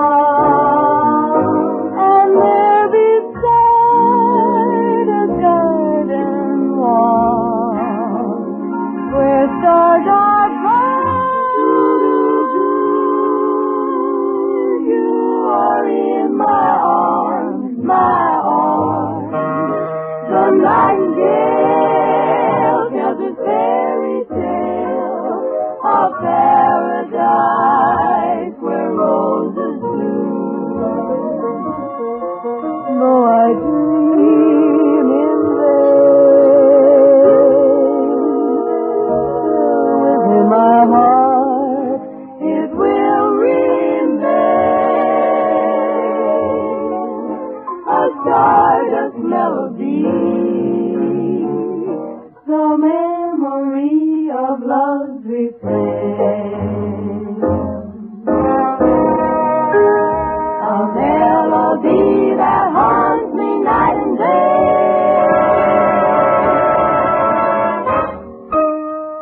a lovely stardust melody.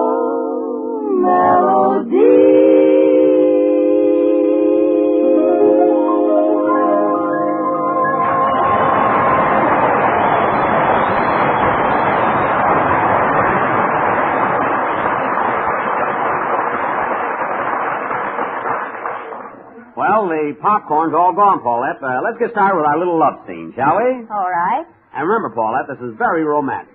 So when we go into a clinch, really give me something. Have you got it? I've got it, but can you take it?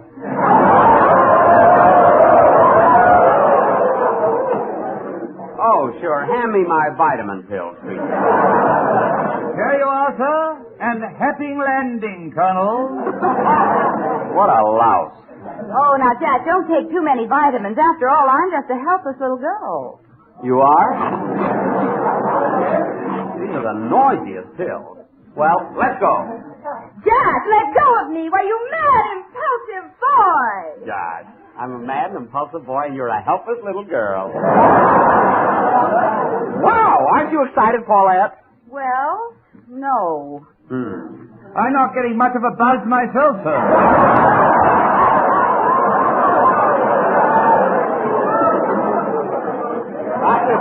You're not supposed to get anything. Just keep still and give me some more pills. Here you are, sir. Good shooting. Back.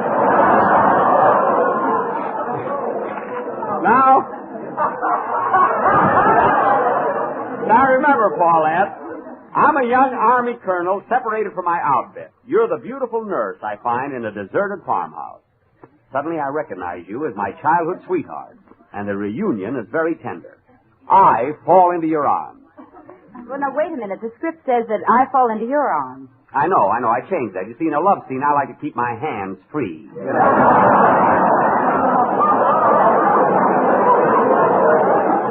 You know, to make gestures. Just watch him, that's all. Oh, I will.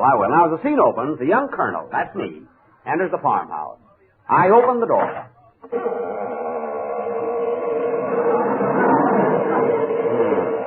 I must get a detachment of sea bees over here to oil that door. Ah, thank goodness, I found this deserted farmhouse. I shall rest my weary bones.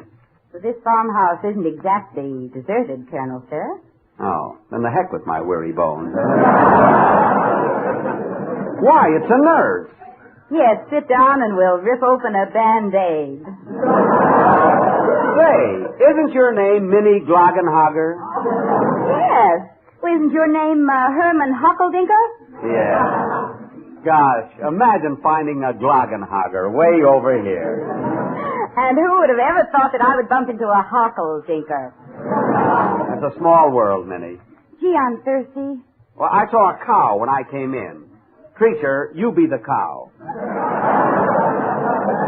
Very well. Moo, sir.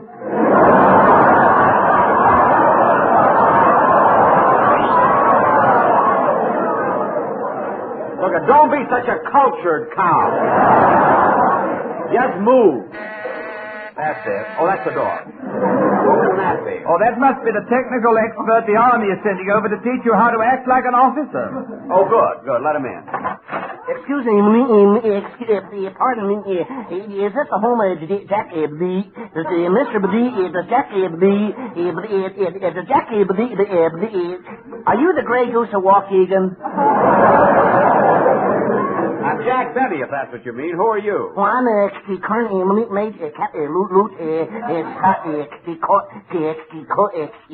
Private Sad Sack.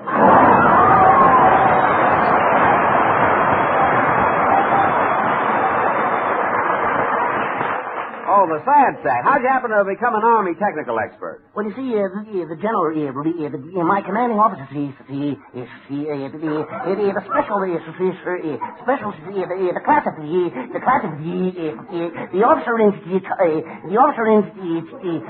they cut the wrong orders.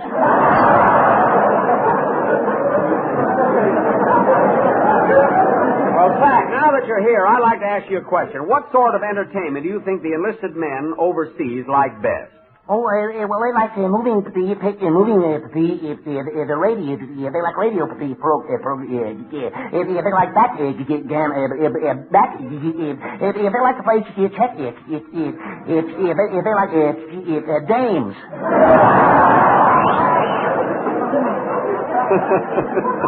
Girls, eh? Well, don't you think the boys would like to see me? Oh, yes. If they think you're very fun, if they think you're quite a comedian,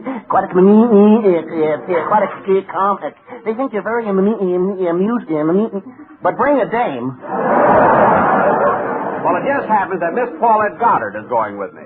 Paulette Goddard? You can stay home. You look a little tired, Sassy. Now, you come over here and sit next to me.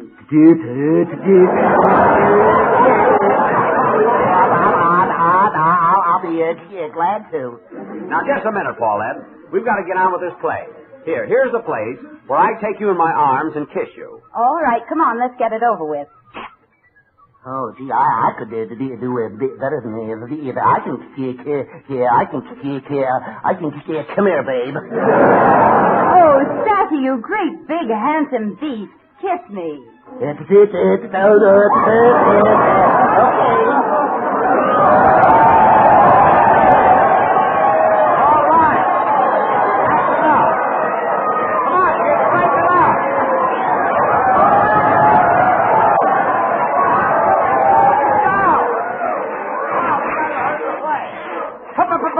Paulette!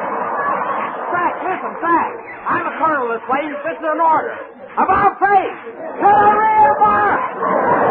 Right, Paulette! Frank! The preacher! Do something! Move. Stop! Oh, well, we're a little late. Good night, folks.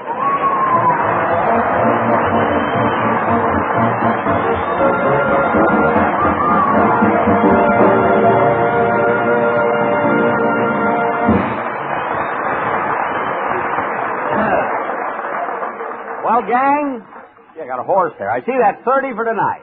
So before we close this edition of GI Journal, I want to thank our star reporters, Paulette Goddard, Arthur Treacher, Rochester, the King Sisters, Connie Haynes, Dick Oren, and Private Sad Sack Mel Blanc. This is Jack Benny saying, so long, men.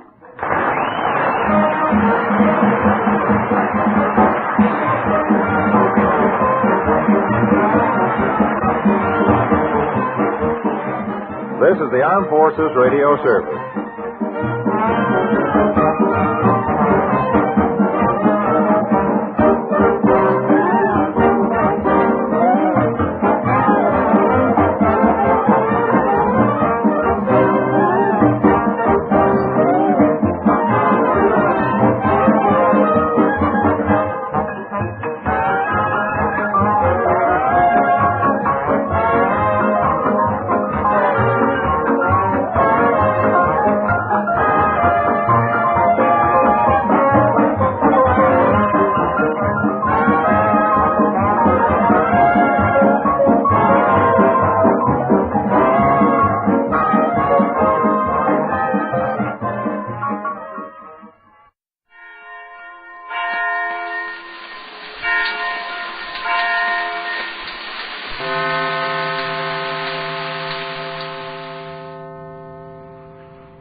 We present Gisele of Canada, singing and playing her songs in English and French.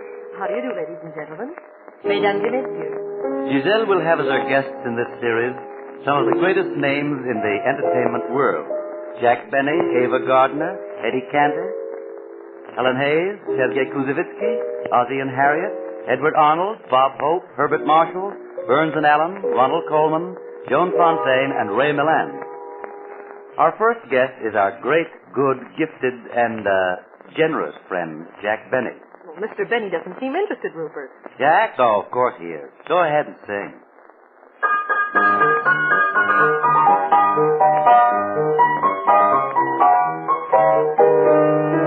It's the story of a very unfortunate man, this man who was arrested down in Hong Kong.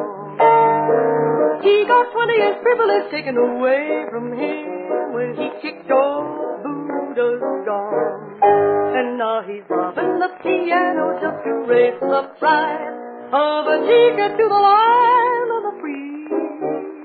You say his home's in Frisco where they ship the rice, but it's really in Tennessee. That's what he said. I need someone to love me. I need somebody to carry me home to San Francisco and bury my body there. I need someone to lend me a $50 bill, and then I'll leave Hong Kong far behind me for happiness once again. Oh, someone believe I've again to see that day again. But when I try to leave, oh, local man won't let me fly away. I need someone to love me. I need somebody to carry me home to San Francisco and bury my body there. It's the story of a very unfortunate Memphis man who was arrested down in old Hong Kong. He got 20 years privilege taken away from him when he kicked old Buddha's gone.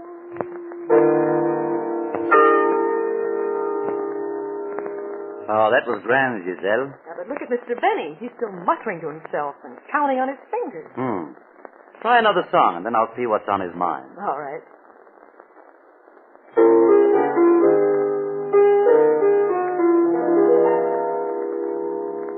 There's a guy named Chico Chico who's the toast of Puerto Rico, especially when it comes to making love.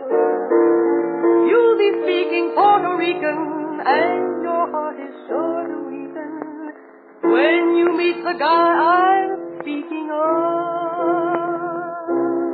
Chico Chico from Puerto Rico, every chick in Puerto Rico chases Chico. Chico Chico is full of Rico. Oh, they all think Chico Chico pretty slicko. He's got ego, this amigo. Every cute muchacha wants to go where he go. When he hears rumba or bolero, he do better job than Singer Romero. He likes to flirt, but he no fighter doer. No, no, he might get hurt. Say he's nobody's fool. Chico Chico from Puerto Rico. He's a wolf who isn't timid, shy, or meeko. And when you know all that I know, lady, you give Chico back to Puerto Rico.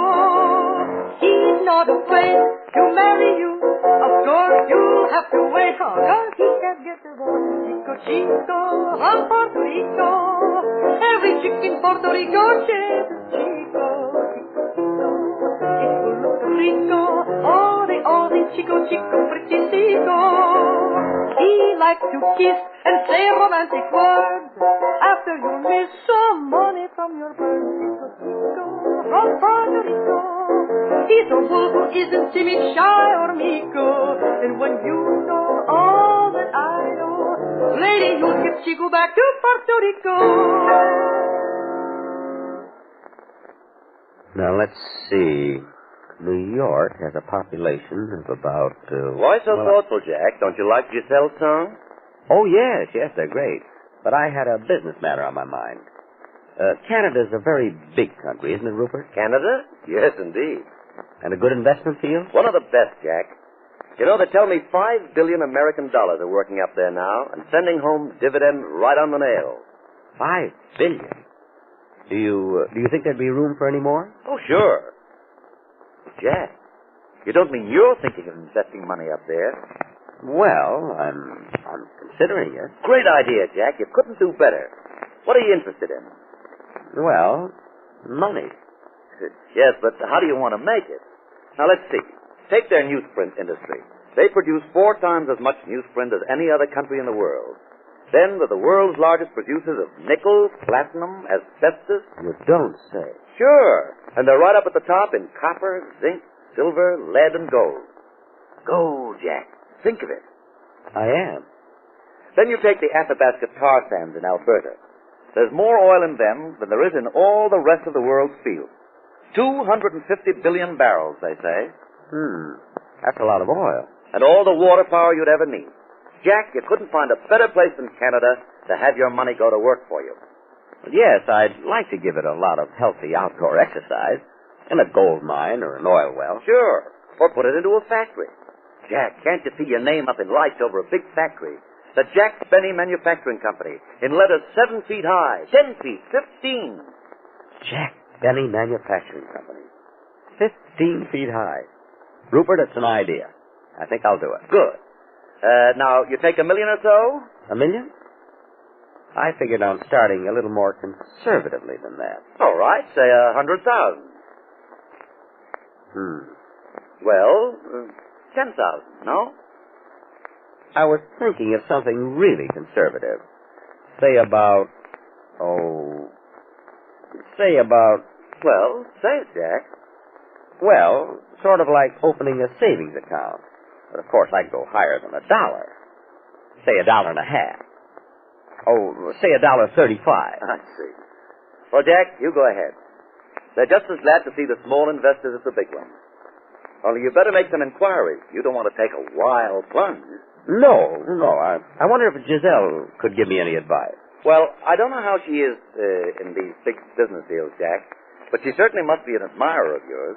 Look at her next song. Mon cœur est un violon. My heart is a violin. Well, that's appropriate.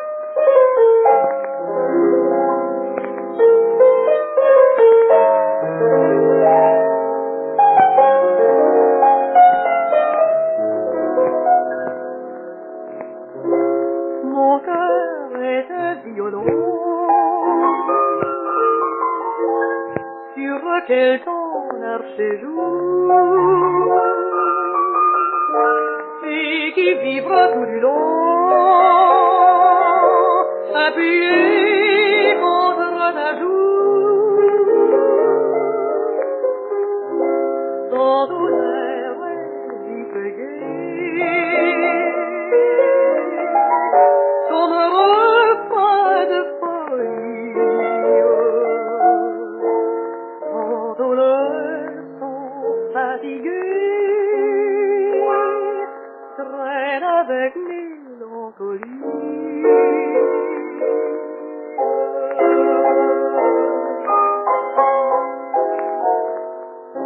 Dans des nuits qui s'achèvent, mon cœur est plein de toi. La musique vive qui vibre sous tes doigts. Sous tes doigts caresses mon désir qui il va jusqu'à l'ivresse et me la fin de la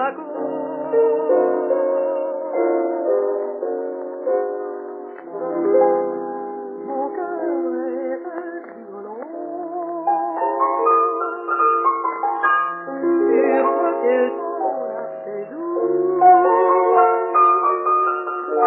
et qui vibre plus long appuyé contre ta joue. Ton air est vif et gai comme un repas de folie. Ton douleur sont fatigués traîne avec mélancolie.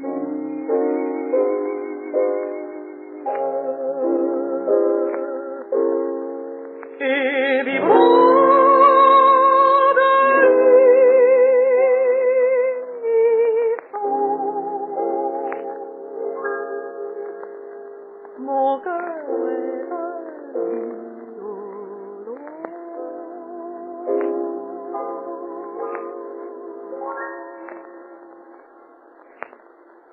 Mr. Benny liked that all right, Giselle. Look at those eyes. Those blue eyes. Do you think it's safe for me to sing Hands Across the Table? Well, take a chance.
Be sure to be with Gisele of Canada next week when our guest will be that sensational young star, Miss Ava Gardner.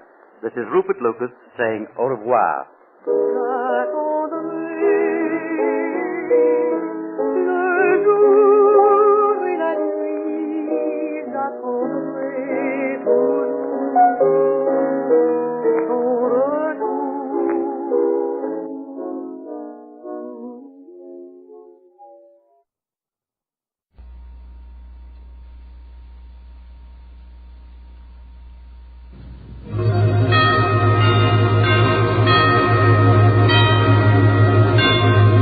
Gentlemen, the Joseph Schlitz Brewing Company of Milwaukee, Wisconsin presents transcribed The Halls of Ivy, starring Mr. and Mrs. Ronald Coleman.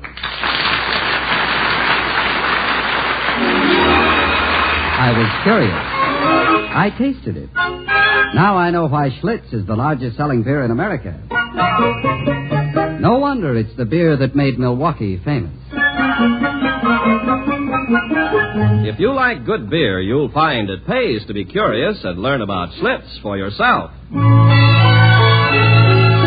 now, the Halls of Ivy. The halls of ivy that surround us here today, and we will not forget though we be far, far away. Welcome again to Ivy. Ivy College, that is, in the town of Ivy, USA. It's Saturday afternoon, and the Ivy campus has the deserted air of a United States destroyer when the crew is away on shore leave.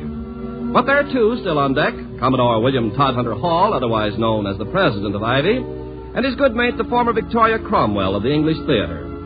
There's reason for the Halls to be aboard, but to Dr. Hall, the reason is far from good. I don't know why I stand for it. Year after year, I lose pounds. My nerves are shattered by the mere anticipation of it. But they love it so, Toddy. It's such an event for them to look forward to. They don't have much fun, you know. My dear Victoria, to use the word fun when speaking of the Ivy Women's Civic Reform League is ridiculous. Self-improvement is rarely fun, particularly when the necessity for it is so evident. Dr. Hall, please remember you are speaking of an organization which I have been invited, even urged, to join. And which for 5 years, to my certain knowledge, you have successfully ducked. I wish you luck for the next 5. Put 5 more on it for me. The one real inducement is that I could at least hear you read a poem to them once a year. Personally, I think it's much too good for them. If I could get out of this thing, I would gladly give you a personal command performance once a week. Well, you can't. You've got to be their lion once a year, just as long as you're president of Ivy, unless you don't need their support or their money for the college. I do. The love of money is the root of all evil. And for Ivy's sake, I'll water the roots. But if it weren't for that horde of women, if there were only a man or two around, I would quite enjoy it. I wouldn't mind once a year exchanging the musty air of the campus for the heady aroma of ham. But to this audience... Toddy, they're really very nice. Yeah, but they frighten me. When I think what putty I am in the hands of one woman... Well, this gathering could use me to tighten every loose window pane in America.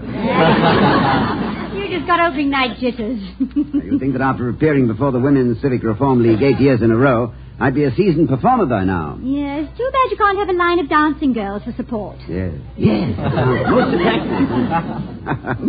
A chorus of Tarara Boomdier between each verse might really help the box office. What poem are you doing? The Eve of St. Agnes. It's a request number and not my favorite among Mr. Keats's work. Just what selection would you prefer, Doctor? The shooting of Dan McGrew? Face on the barroom floor? Or Boots? No, I take my poetry rather seriously, as you know. And while I was a great admirer of Robert's service in my youth... You are now an ex-serviceman. But poetry has a function even in this atomic age. Great poets catch something of eternal truth in their lines. Those cobwebs of verity which are as strong as steel, holding in suspension the beauty and perception which distinguish us from the rest of the animal kingdom. I hope you wrote that down, my darling. I can use that again sometime. Yours of July 5th received and contents noted. Vicky, who's that? What? Out the window. That enormous young fellow slinking back and forth in front of the delphiniums. Oh, yes. Seen those shoulders before? Isn't that Philip Carnes, our best fullback? Why, yes, it is. I believe he's known on the campus as Moose, the Texas Moose. Yes, very aptly named, though our garden is a trifle small for a game preserve. What's he doing out there? Well, I wouldn't know, Toddy, unless it has something to do with that little talk I had with him in the bookshop this morning. A football player in a bookshop? Well, was it raining? No, he'd gone in to use the phone. And he seemed so frightfully depressed. He has a love problem, Toddy, and I gave him some very constructive advice. Oh, I'm sure you were very helpful. What advice did you give this love-torn giant? I advised him to come and see you. Oh. Well, that's what I always advise everybody. I figure I like to see you, so why shouldn't everyone? Well, thank you. A nice sentiment, although the secretary is definitely none. I must say I didn't expect him so soon. I know you don't want to be disturbed right now. Well, he seems quite undecided about coming in. Maybe if we're very quiet, he'll go away. I believe he is going away. Well, if he is, he'd better start. Anything as large as that will take several hours to get hull down on the horizon. No, he's coming back. Oh, can't you see him for a few minutes? Whatever his problem is, I'm sure it'll keep one more day. Young men have a tendency to magnify these things. Well, he can't be as miserable as he looks. Such trivial things as this shouldn't be permitted to. Oh, well. Philip. Yes, sir? Come in. Yes, sir. Dr. Hall, I suspect you of having nice instincts. In fact, I've been collecting evidence of it for years, and I had you just about convicted. Well, I might as well see him now and get it over with. I'll probably have a very busy schedule at the college tomorrow. Yeah, tomorrow's Sunday. Oh, well, Sunday will be a busy day, too. Getting the hammock out of the basement, stringing it up, lying in it, getting out and stringing it tighter. I'll leave you two alone for your man-to-man talk. Oh, you make me feel like Judge Hardy. Yeah. Well, you have the large economy-sized Mickey Rooney to deal with, Judge. I hope it's interesting. Come in, Philip. Thank you, sir. Right in here. Sit down, won't you? Thank you, sir. Yeah, you'd better take the large chair. All right. Gee, I'm sorry, sir. I didn't see that smoking stand. They call me the Moose, you know, and it's not because I'm so graceful. I'm sure it wasn't your fault, Philip. You know, since you came in, the entire room seems to have shrunk. Please visit us often. You'll make me feel quite dainty. Well, how's spring training coming along? Just fine, sir. Just fine. I suppose you wonder why I suppose you know why I came over to see you. Well, Mrs. Hall did mention something about a problem. You probably think I'm kind of dopey, bothering you about something like this. Oh, not at all. Now, if you just tell me what your problem is. All right, sir, I will. It's about my girl, Dolores Whitaker. I met her the first of this semester in Chem Lab. We shared the same Bunsen burner. We didn't talk too much at first, just chemistry stuff like H2O. That's water. Yes, I know. And as a morsel of knowledge to share with one's love, it's a little damp, but it's a definite beginning. Sure. Well, I asked her to go to my fraternity dance, but she had a date with a guy named Joe Shellhammer.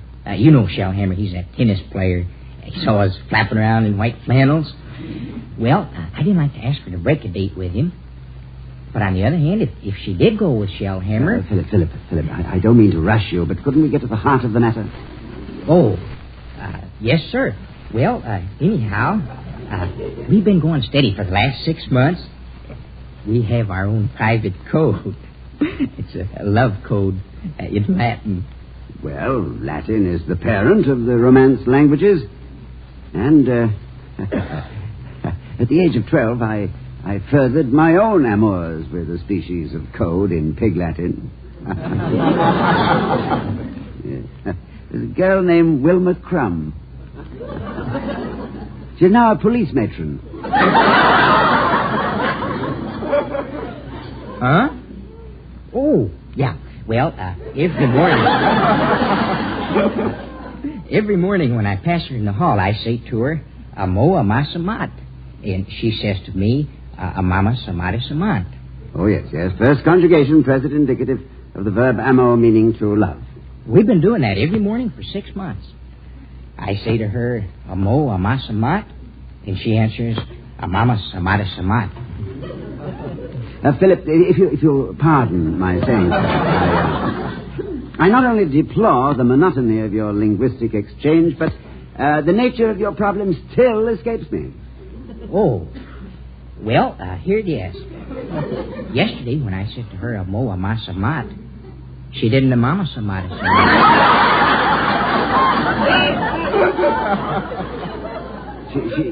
She didn't what? That's my problem. Why didn't she? Well, maybe she doesn't love me anymore. I wouldn't jump to conclusions, Philip. She may simply have forgotten. Forgotten? That's just it. People forget only what they want to forget. I learned that in Psychology 1A. Oh. Well, I don't believe that's irrefutable evidence that her affections towards you have cooled. She may have had something else on her mind. Girls are not always thinking of boys, you know. Sometimes they think of clothes, particularly if they are about to meet a boy. That indicates an unconscious resentment of the love object. Something else on her mind, I mean. I learned that in psychology, too.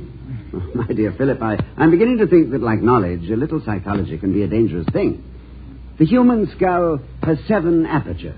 This permits a sound, sensible thought to escape in a different way every day of the week. Well, this thing is really getting me down. Overnight, I've gone from 220 pounds down to 218. Well, Cupid has always exacted his pound of flesh, but 2 in your case. You're a large target for an arrow, you know. I must be getting neurotic. Maybe I ought to be analyzed. My only suggestion is that you select a psychiatrist with a sturdy couch. Otherwise, it might break down before you do. You're ribbing me now, Dr. Hall.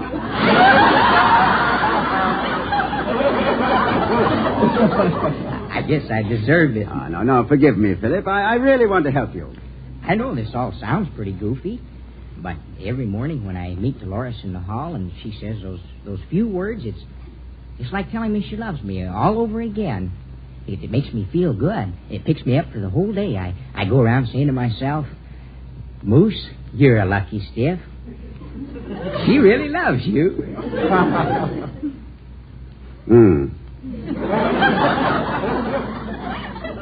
I guess it's kind of hard for anyone else to understand.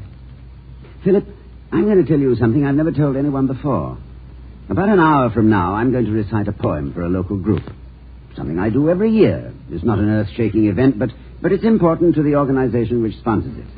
Every year when they call on me, I stand up to face that audience with my knees trembling, and then I reach into my coat pocket, and I'll find a note. It's a note from my wife. Just a few lines of encouragement. She never fails. Oh, it's a small thing, Philip, but it's very important to me. So you see, I do understand. Yes, sir, I guess you do. Funny, you never think of older people doing things like that. One of the compensations for being older people is a certain increase in understanding and a slight dulling of supersensitiveness. One is not so slowed down by being cut to the quick. When young people are in love, they tend to be upset by little things. If you allow yourself to be unduly hurt by every tiny act of inattention, it's it's like not seeing the forest for the trees.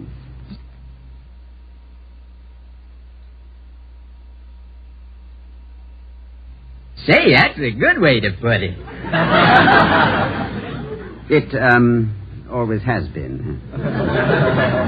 But perhaps you'll take the word of an older man who may be just a little bit more experienced about these things. I was about to say wiser, but that's a different thing. Experience and wisdom are bedfellows, but sometimes experience snores too loudly. Well, gee, thanks, Dr. Hall. I'm going to run over and see Dolores right now. Gosh, I knocked it over again. Toddy? Oh, come in, my dear. Yeah. Where's Phyllis? I'm down here, Miss Hall. I'm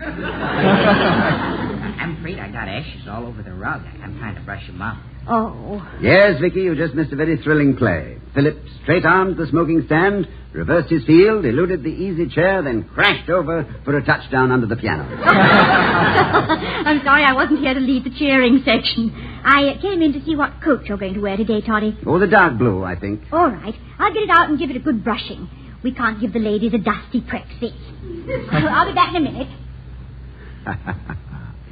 There you are, Philip. Every year she finds some excuse to whisk my coat away for a few moments.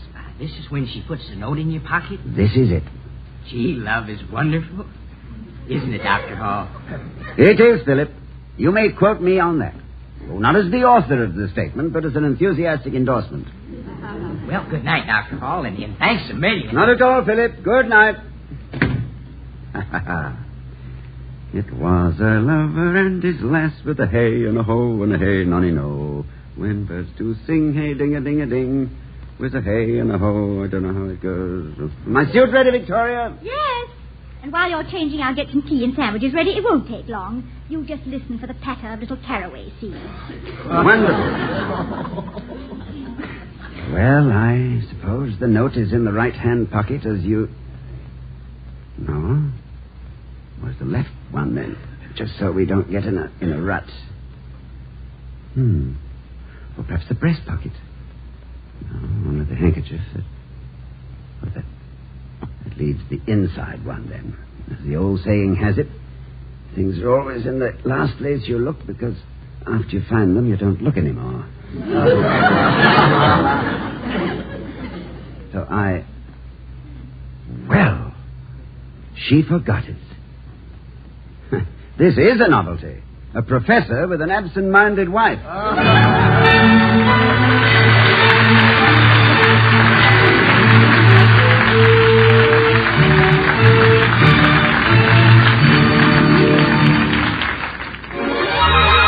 I was curious. I tasted it. Now I know why Schlitz is the largest selling beer in America.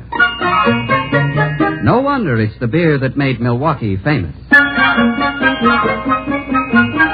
We'll return to the halls of Ivy, starring Mr. and Mrs. Ronald Colman in just a moment. But first, let's hear how a man went on a fishing trip and had beginner's luck.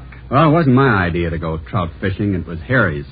He talked me into a fishing outfit and into a trout stream before I could say Isaac Walton. Once I was hip-deep in water, Harry vanished to try his luck downstream. I was left with a fly-casting manual in one hand and a rod in the other. With uncanny precision, I proceeded to lodge my hook in a clump of trees, a cluster of daisies, and finally in the seat of my fishing trousers. Well, after an hour or two, my dry lure, completely discouraged by such rough treatment, sank beneath the surface where it caught on an object that I couldn't budge. When I investigated, I discovered that I'd hooked the fish net loaded with cans of Schlitz beer that had been put in the water to cool. Well, Harry showed up just then, and I said, "How do you like that, a whole afternoon of fishing and not a nibble?" "Oh, on the contrary," said Harry, opening 2 cans of Schlitz and handing me one. "You seem to have made the best catch of all. You know, it's not for nothing that Schlitz is the largest selling beer in America." Well, I lifted the can of Schlitz and drank. "Come to think of it, I believe you're right," I said. "When a beer tastes this good, it's no wonder they call Schlitz the beer that made Milwaukee famous."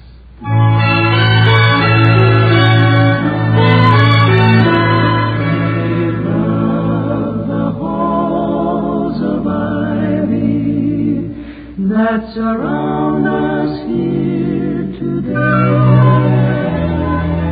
As we return to the halls, we find Dr. Hall about to leave for his annual poetry reading at the Women's Civic Reform League. But it's a disturbed Dr. Hall, because Vicky has apparently forgotten her usual note of encouragement and support. I'm sorry young Philip's broke into your time with his love problems. Oh, I'm quite used to that by now, Vicky. I've spent so much time policing undergraduate affairs of the heart. I feel like a combination of Beatrice Hoover and J. Edgar Fairfax. I don't suppose you're free to tell me what it was all about. Though I don't know why a boy who wears his heart on his sleeve should object to a passerby listening to it beat. Well, it seems he was quite upset because his young lady friend failed to... No, it's too inconsequential to talk about. Oh, yeah, I see. The masculine code of honor. Never discuss man-to-man talk. Well, anyhow, it's time for you to be going. What is it? I forgot what I was going to say. It's not like you. You never seem to forget anything. Oh. Practically never, anyway. Yes. Toddy, hadn't you better get started? Yes, I suppose I should. Well, goodbye, Vicky. Goodbye. What's the matter? Have you forgotten something? No, I believe I have everything. I hope I have, anyway. Goodbye, darling. Goodbye.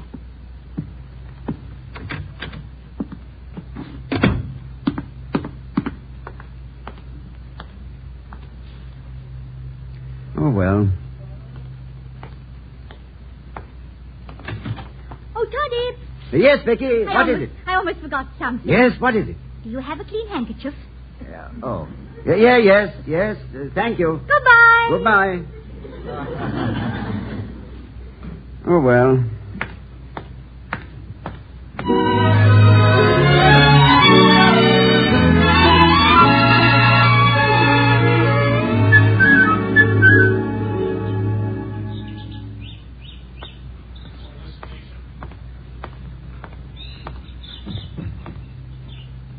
Ah, there, Skipper. Good afternoon, Professor Heaslip. And what poetic gem are you dishing up for the girls today, Skipper? Something, I hope, which will bring a tear to the eye, a throb to the chest, and a tendency to clutter up the exit as they depart. Are you familiar with Emery Dobson's epitaph to an enervating companion? Dobson? Epitaph to a... No, Skipper, I'm afraid that one has passed me by. Well, I was just testing your knowledge, Heaslip. I'm really doing The Eve of St. Agnes by John Keats, by request. It is not the selection I would have chosen had I been given a free hand, but with a command performance, one doesn't question the sense of the command. How right you are, Skipper, how right you are. Mrs. Heaslip, you know, is a moving spirit in the Ladies' Civic Reform League. A crusader, a local Joan of Arc. She hears voices. Yours by preference, Skipper. Very kind of her, I'm sure. Very kind. You appear rather more preoccupied than your attainments as a public poetry reader would seem to necessitate, Skipper. Everything well in hand? Acknowledgement of the introduction all prepared? Got the notes, the throat lozenges? Yes, I have everything, thank you, Heaslip. And if there is anything which I am missing, I'm sure it's nothing which should perturb an adult mind, one which refuses to make a tragedy of an incident. I don't follow you, Skipper. That's very tactful of you, Heaslip. This is my errand, and I must go it alone. Good day to you. Carry on, Skipper. Gad, what a mournful fellow.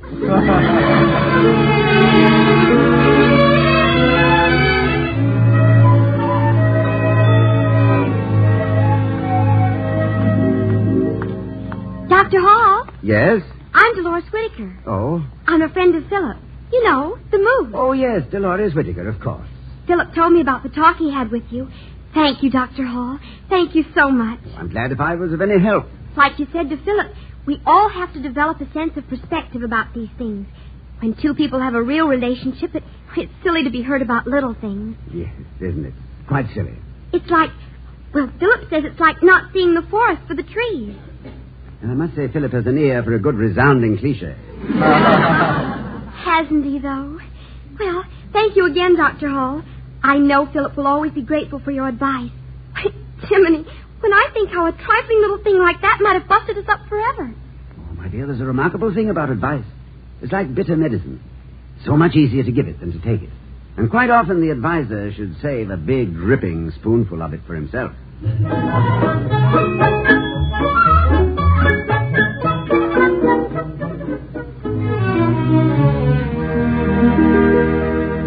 And now, ladies, pièce de résistance. Every year, we are honored by the presence of the president of our university, who joins with us in paying tribute to the great poets of yesterday and today. Today's selection, The Beautiful Eve of St. Agnes, by Browning. Pardon me, Keats. I'm sorry. The Eve of St. Agnes, by Robert Keats. John. What am I thinking of? John Keats, of course. It was chosen by our gracious chairwoman for 1950, Mrs. Grace Heaslip. Mrs. Heaslip? But before I present this treat of the afternoon, I would like to take a few minutes to tend to...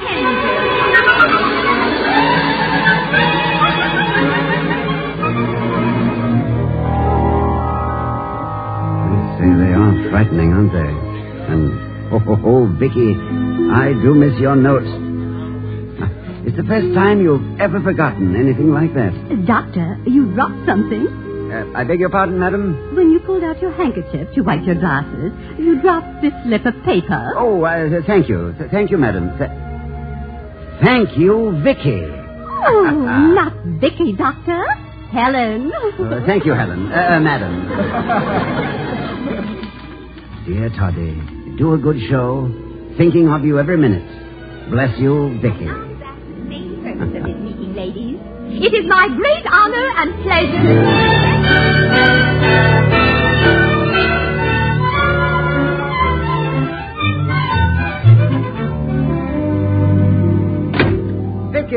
Vicky. Oh, Toddy, you're home. How did it go? Never better. I took 4 bows. Although I may have forced the last one a bit. Milking it, I believe it's called. I doubt that very much. You probably ran off stage to screams of encore. Did you find my note? Yes, my darling, I found it. In my breast pocket. Between my handkerchief and my heart. But, Vicky... Yes, Toddy? I'm glad I found it, but it didn't have to be there, you know. You're so close to me at all times that a mere note, on mere paper, is mere trimming. I loved it. But I love you so much more that I don't need words, written or spoken.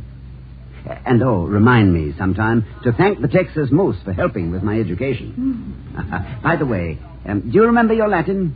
Oh, well, I can mess around with an irregular verb here and there.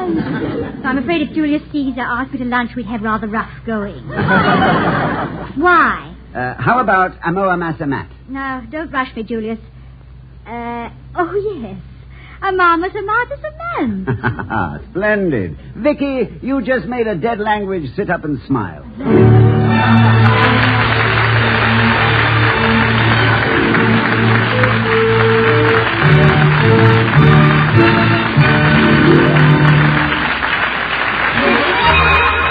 I was curious. I tasted it. Now I know why Schlitz is the largest selling beer in America. No wonder it's the beer that made Milwaukee famous. And here again are Mr. and Mrs. Ronald Coleman. Good night, everyone. Good night.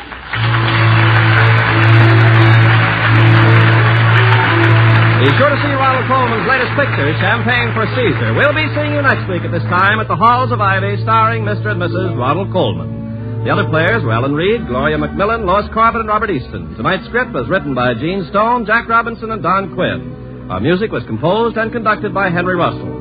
The Halls of Ivy was created by Don Quinn, directed by Nat Wolf, and transcribed by the Joseph Schlitz Brewing Company of Milwaukee, Wisconsin. Ken Carpenter speaking. Next, hear The Falcon on NBC.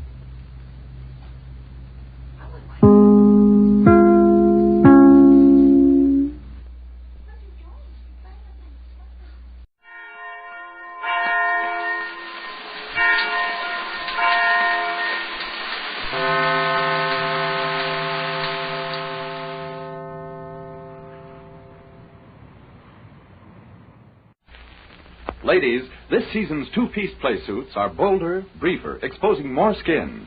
You'll want to be a bearskin beauty, beautiful all over. So get big bath-size Palmolive soap. Use it in tub and shower. Makes oceans of soft, lovely lather. Gives you Palmolive's famous complexion care all over. See if regular cleansing with Palmolive doesn't make your skin softer, smoother, more alluring. For bearskin beauty, get bath-size Palmolive soap today.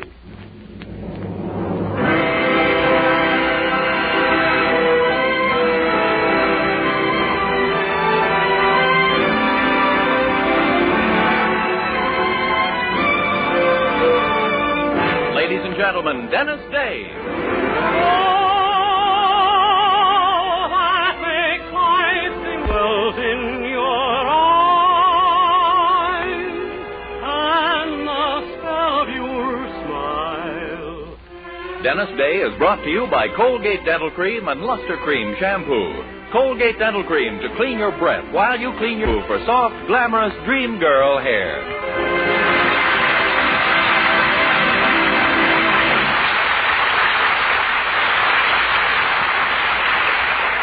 The Dennis Day Show with Barbara Eiler, Bea Benadera, Dink Trout, Charles Dant in the orchestra, and yours truly, Vern Smith, is written by Frank Galen and stars our popular young singer in A Day in the Life of Dennis Day. Here's Dennis to sing When the Red, Red Robin Comes Bob-Bob-Bobbing Along. When the red, red robin comes bob-bob-bobbing along, there'll be no more sobbing when he stops throbbing his old sweet song. Wake up, you sleepyhead. Get up, get up, get out of bed. Cheer up, the sun is red lit. Love, laugh, and be happy. What if I've been blue? Now I'm walking through fields of flowers. Rain may glisten, but still I listen for hours and hours. I'm just a kid again, doing what I did again, singing a song. When the red, red robin comes bob-bob-bobbing along. What if I've been blue? Now I'm walking through fields of flowers. Rain may glisten, but still I listen for hours and hours. I'm just a kid again, doing what I did again, singing a song. When the red, red robin comes bob-bob-bobbing along.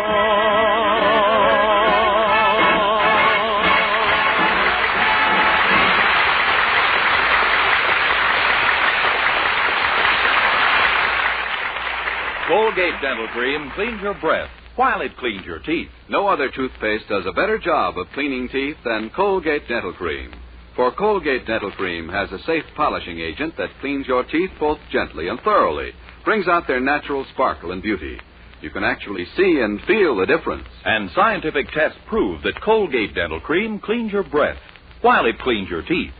Yes, actual scientific tests prove conclusively that in 7 out of 10 cases, Colgate instantly stops unpleasing breath that originates in the mouth. Colgate Dental Cream is famous for its wonderful wake-up flavor, too. Nationwide tests of leading toothpastes prove that Colgate's is preferred for flavor over every other brand tested. Yes, preferred over every other brand tested. And no wonder.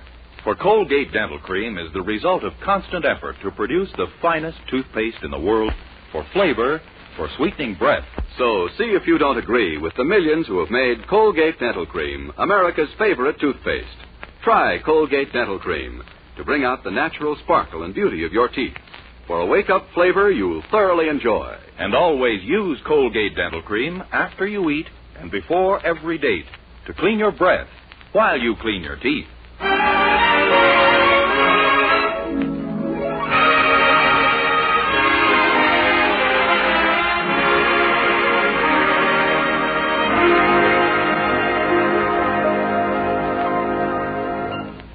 In his relatively short lifetime, our young hero, Dennis Day, has held a great many jobs.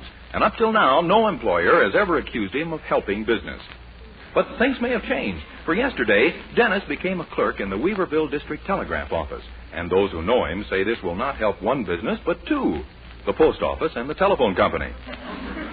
Our young hero, however, is determined to make good. In fact, to become the greatest telegraph clerk in history.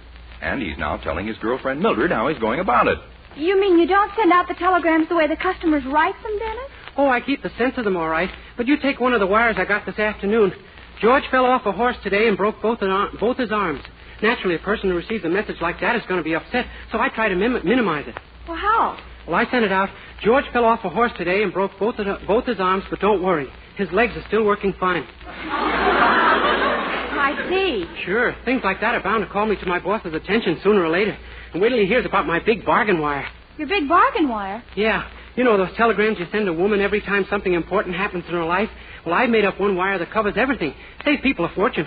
One wire that covers everything? Sure. It says, congratulations on your engagement, your son's graduation, your daughter's wedding, and happy golden anniversary, my dear widow. Oh, Dennis. Great, huh? Well, is that all you do, make up and edit telegrams? Oh, no. I also take all the incoming messages off the wires. Well, that doesn't sound too difficult. Well, right now it's pretty confused. There's so much stuff coming over from the Republican convention it's getting mixed up with the other messages. Oh, really? Yeah. One telegram read, congratulations, Joe. Stop. You have just become the father of twins. Dewey is sure of 18 in Oregon.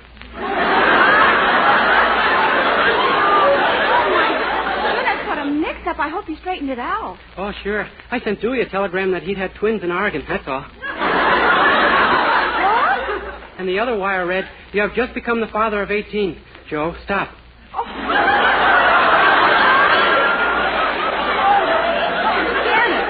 Oh, my gosh, here I am talking away and I nearly forgot what I came home for. I got a telegram here for your mother. A wire from Mother? Oh, golly, it must be from her niece and nephew in Los Angeles. They were expecting a baby. Yeah, and if I remember the telegram correctly, that's what they got. Well, you better give that wire to Mother right away. She's been waiting to hear all week. Okay. I'll see you later. Oh, hi, Mrs. Anderson. Mr. Anderson. Oh, hello, Dennis. Good morning, my boy. I got a wire for you, Mrs. Anderson. It's from your nephew in Los Angeles. Oh, at last. Give it to me. Little Susan arrived this morning, 7 pounds, 6 ounces. Stassen says it's time for a change.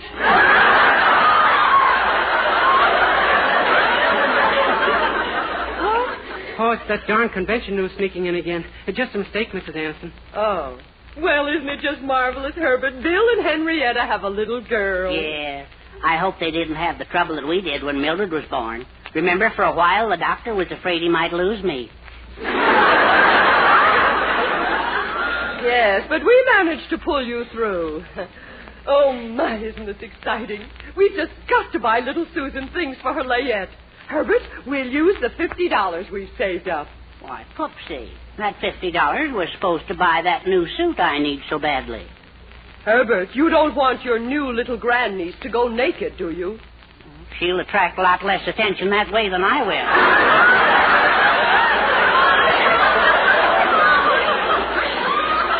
Nonsense. Hand me my purse. Dennis, do you think you can run an errand for me and for once in your life get it straight? Why not? It baffles you, too, huh? All I want you to do is this.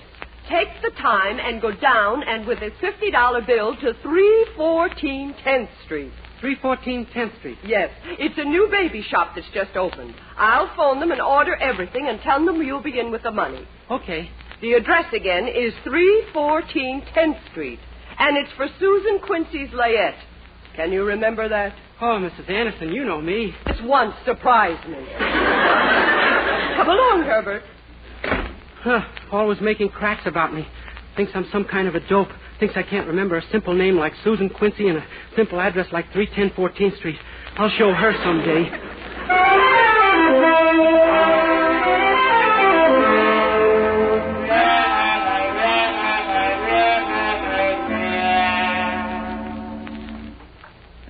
sure some town Big Sam picked out for us, Pinky.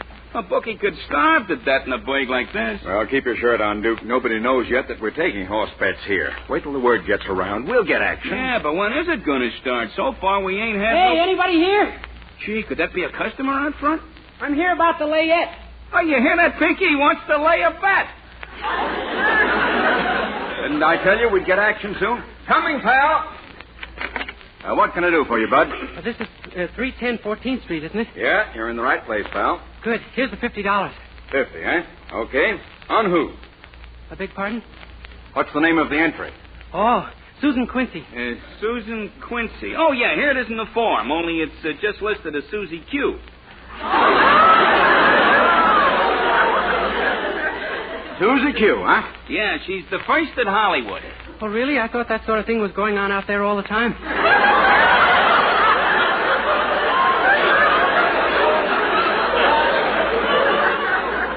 Well, how do you want her, pal? Huh? Well, do you want her to show? Oh, no, that's why I gave you the $50.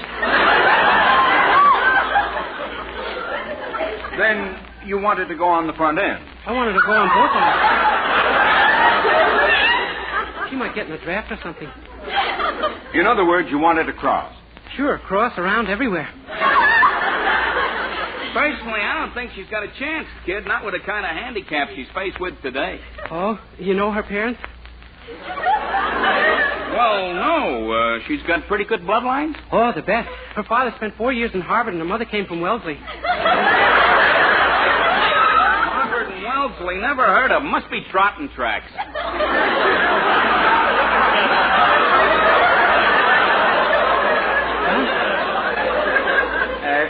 What Duke is trying to tell you, kiddo, is that according to the dope, that baby is a terrific long shot. Oh, I know. I understand her family never even expected her mother to get married. Don't you mean mated? Sure, if you want to call it that. Well, anyway, her mother was nearly 30, and she hadn't even met anyone yet. 30? Why, they generally mate them when they're around 6. 6? Sure.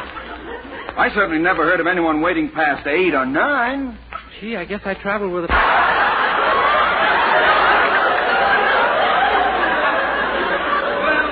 There ain't no use discussing it any further. Your dough is up, and you got yourself a deal. Swell. I'll drop back in on my way home from work and pick up the bundle. Pretty sure of yourself, huh? If you ask me, you'll find this Susie Q pulled up in the stretch. Oh, that's ridiculous. Who ever heard of anyone wearing one of those at her age? Come on.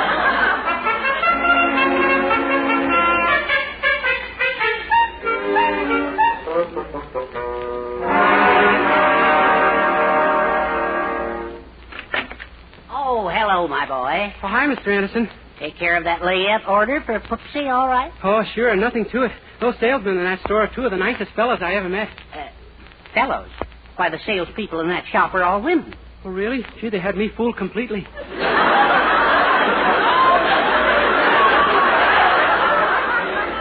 Dennis, what address did you go to? 310 14th Street, just like Mrs. Anderson said. 310 14th Street? Why, she said 314 10th Street. You mean I made a mistake? Well, what'll I do? Well, as I see it, you've got a choice between a head start and a headstone. Boy.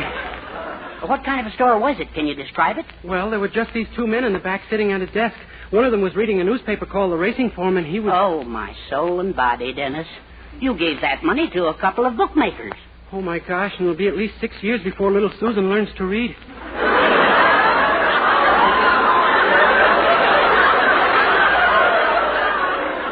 They don't sell books. It's a horse parlor. Don't be silly. There wasn't a horse in the place. Dennis, don't you understand? You bet Poopsie's $50 on a horse. You mean I... Oh, my gosh, so that's what Susie Q is. Now, you've got to call those men this minute and tell them to cancel that bet. Yeah, and I don't even know their number. Say, maybe Miss Baker will help me out. Thank goodness she's our operator. Hello? Hello? Hello, Miss Baker. This is Dennis. Look, you got to connect me with a store at 310 14th Street. It's a matter of life and death. In both cases, mine. Yeah, gee, thanks, Miss Baker. That's a break. Yeah. Hello? Say, this is the fellow who was just in and made that $50 bet. It seems I made a mistake, so I'd like to cancel the... Yeah, but... Yeah, but... Yeah. Well? They said a bet was a bet, and if I try to get out of it, I'd find myself in the river some dark night. What can I do, Mr. Anderson? You know how easily I catch cold. It isn't pleasant to have a cold in your head and your head in a block of cement. Yeah, they aren't even handling the bet themselves because they haven't got that much money. They said they're phoning it in to someone called Big Sam over in Middletown. Oh, if we could only think of some way to keep that phone call from getting through, then the bet would be off. Well, you know that's impossible, Mr. Anderson. The only chance we have is if Susie Q wins the race. Well, do you think she possibly can, Dennis? Gee, I don't know. Let's have a look at that paper and see how the experts rate her. Yeah, here. Let's see. First race at Hollywood Park, Waterman, very coy, good early speed from gate, excellent morning workouts. Red sunset, speed and plenty of courage. Susie Q has bushy tail.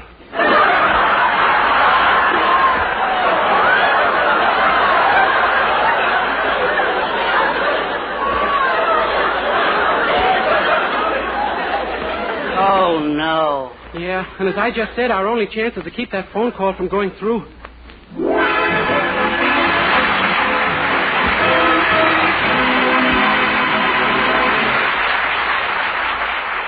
We'll be back in just a moment to continue our day in the life of Dennis Day. Meanwhile, here's Dennis to sing Dolores. I love the kisses of Dolores. Not Marie or Emily or Doris. Only my Dolores. From a balcony above me, she whispers, love me, and throws a rose. Ah, but she is twice as lovely as the rose she throws. I would die to be with my Dolores. Dolores. I was made to serenade Dolores. Chorus after chorus. Just imagine eyes like moonrise, a voice like music, and lips like wine. What a break if I could make Dolores mine.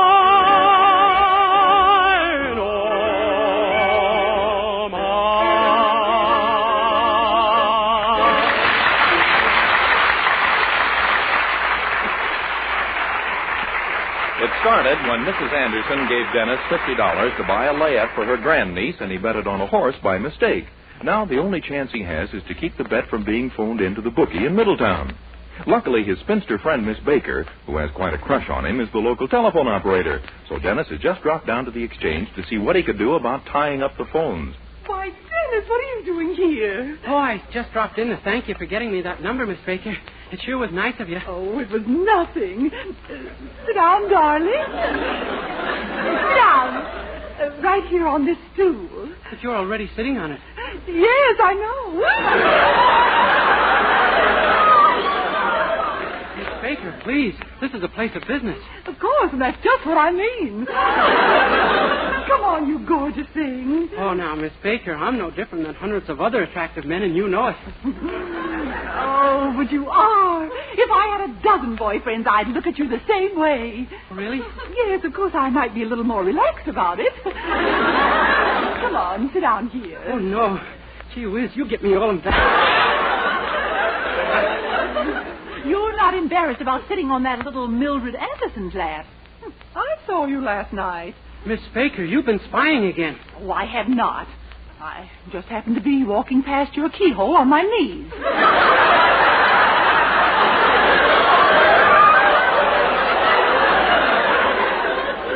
Oh, that explains those holes in the doormat.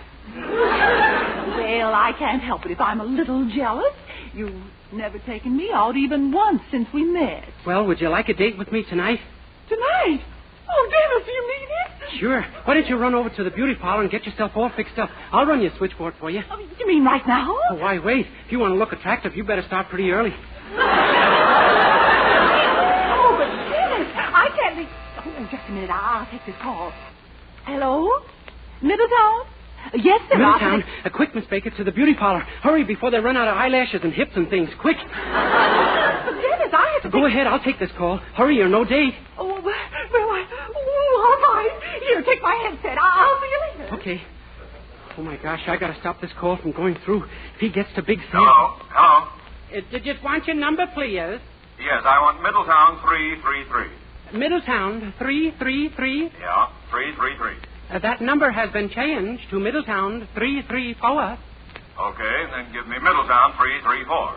That number has been changed to Middletown 433. Then give me Middletown 433. I'm sorry, there is no such number. Operator, will you get me my party? This is important. I'm doing the best I can. Well, hurry, will you? I got to get through to Big Sam. That name has been changed to Small Pete.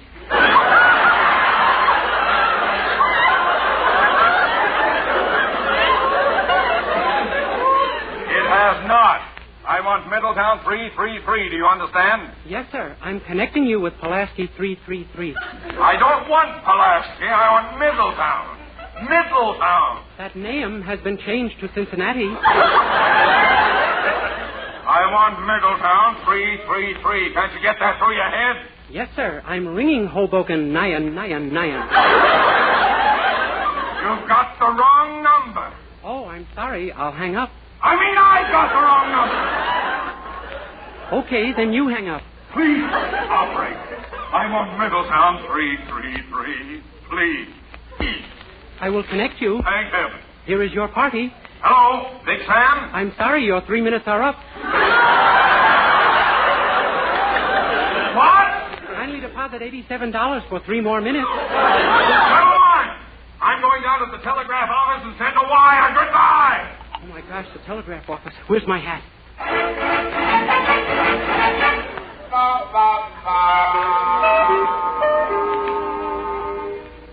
Uh-oh, here he comes. Boy, I hope this eye shade hides enough of my face. If he recognizes me... Hey, mister, you. Howdy, Bob. I want to send this wire to Middletown right away, immediately. You understand? Fast. No, don't get in a sweat, sonny. Keep your Bull Durham dry. Who's she going to? Sam Daniels. Hey, what's that last name? Daniels. Better spell it for me, sonny. All right. D-A-N... What's the first letter? D. D as in darling. D as in what? Didn't quite catch that. Darling. D-A-R... What's that letter after A? R. R like in return. Hey? Return. R-E-T... What'd you say? T. T as in tomorrow. How's that again? Tomorrow! T-O-M-O-R-R-O-W. I didn't quite catch that last letter. W. Like in wife. Hey? Wife. W-I-F-E. W-I-F what?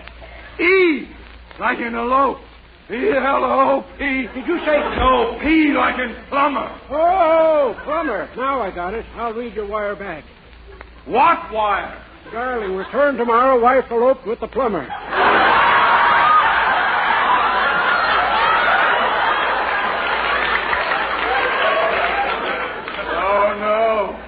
No!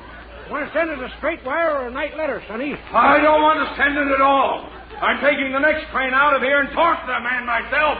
Goodbye! Oh, my gosh, the train. Well, what am I waiting for? I know Earl Welch, the station agent, pretty well. Where's my hat?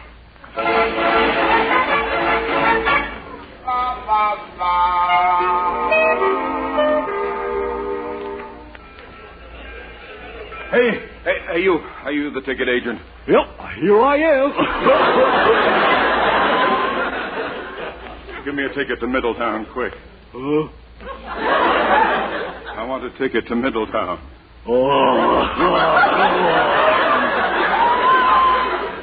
What's the matter? Are you crazy or something? That's the last train today, and it leaves in 2 minutes. Now, give me a ticket.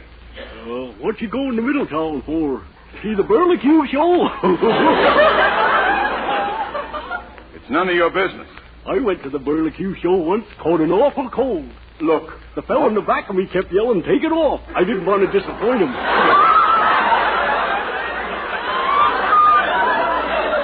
Look. I want a ticket to Middletown. Oh, yes, so you do. You want the green ticket or the red ticket?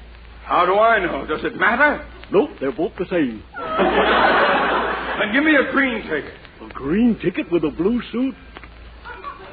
You don't care how you look. Then give me a red suit. I mean a blue suit. Give me a... Oh, my gosh, look. The train's pulling out. Yep, they will do that, you know. Oh. You fool, now I can't get to Middletown. Do you realize you just cost me $50 I'm going to have to give back? You don't say. Well, ain't that too bad? That's the fairest thing I ever heard.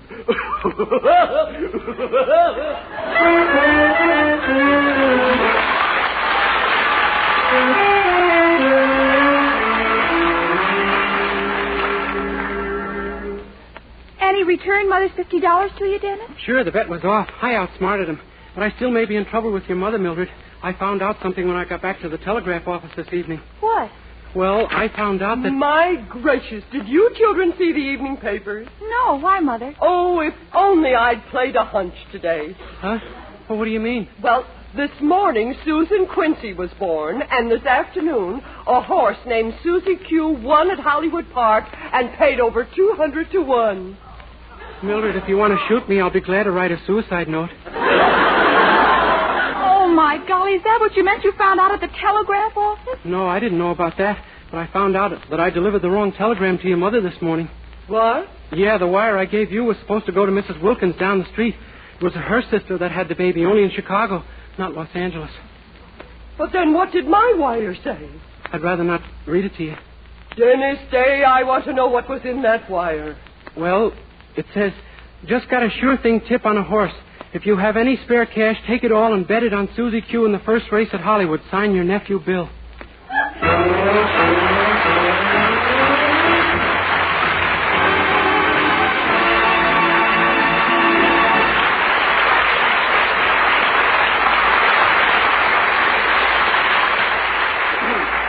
Dennis Day will be back in just 1 minute to sing Blue Shadows on the Trail. But first... Dream girl, cream girl, hair that gleams and luster cream shampoo.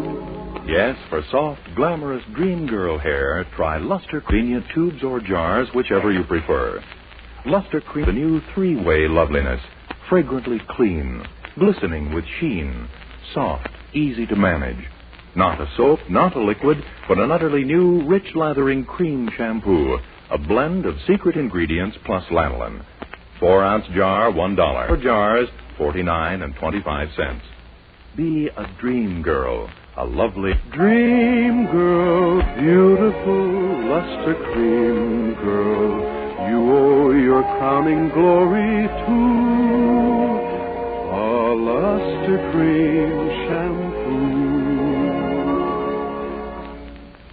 Well, as Jack Benny would say, we're a little late, folks. Good night.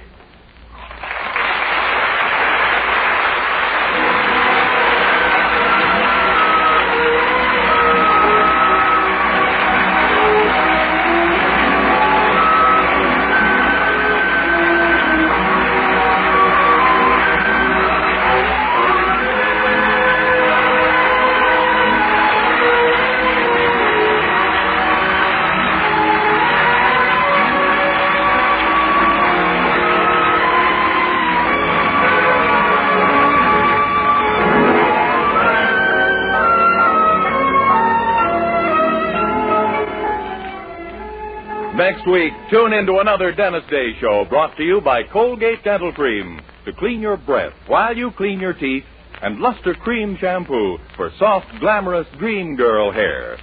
This is Vern Smith speaking. Good night.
From Hollywood, Colgate Tooth Powder presents The Mel Blanc Show, written by Mac Benoff, with Mary Jane Croft, Joe Kearns, Hans Conried, Alan Reed, Jill Walker, the sportsman, Victor Miller and his orchestra, and starring the creator of the voice of Warner Brothers' Bugs Bunny.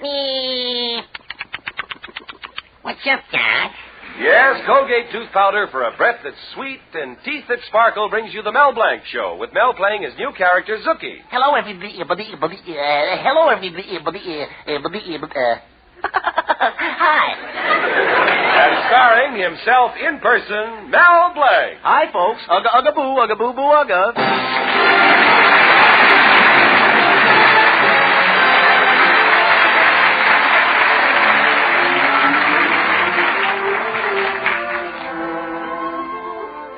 Throughout the pages of history, heroes have been depicted as men of great force and iron will.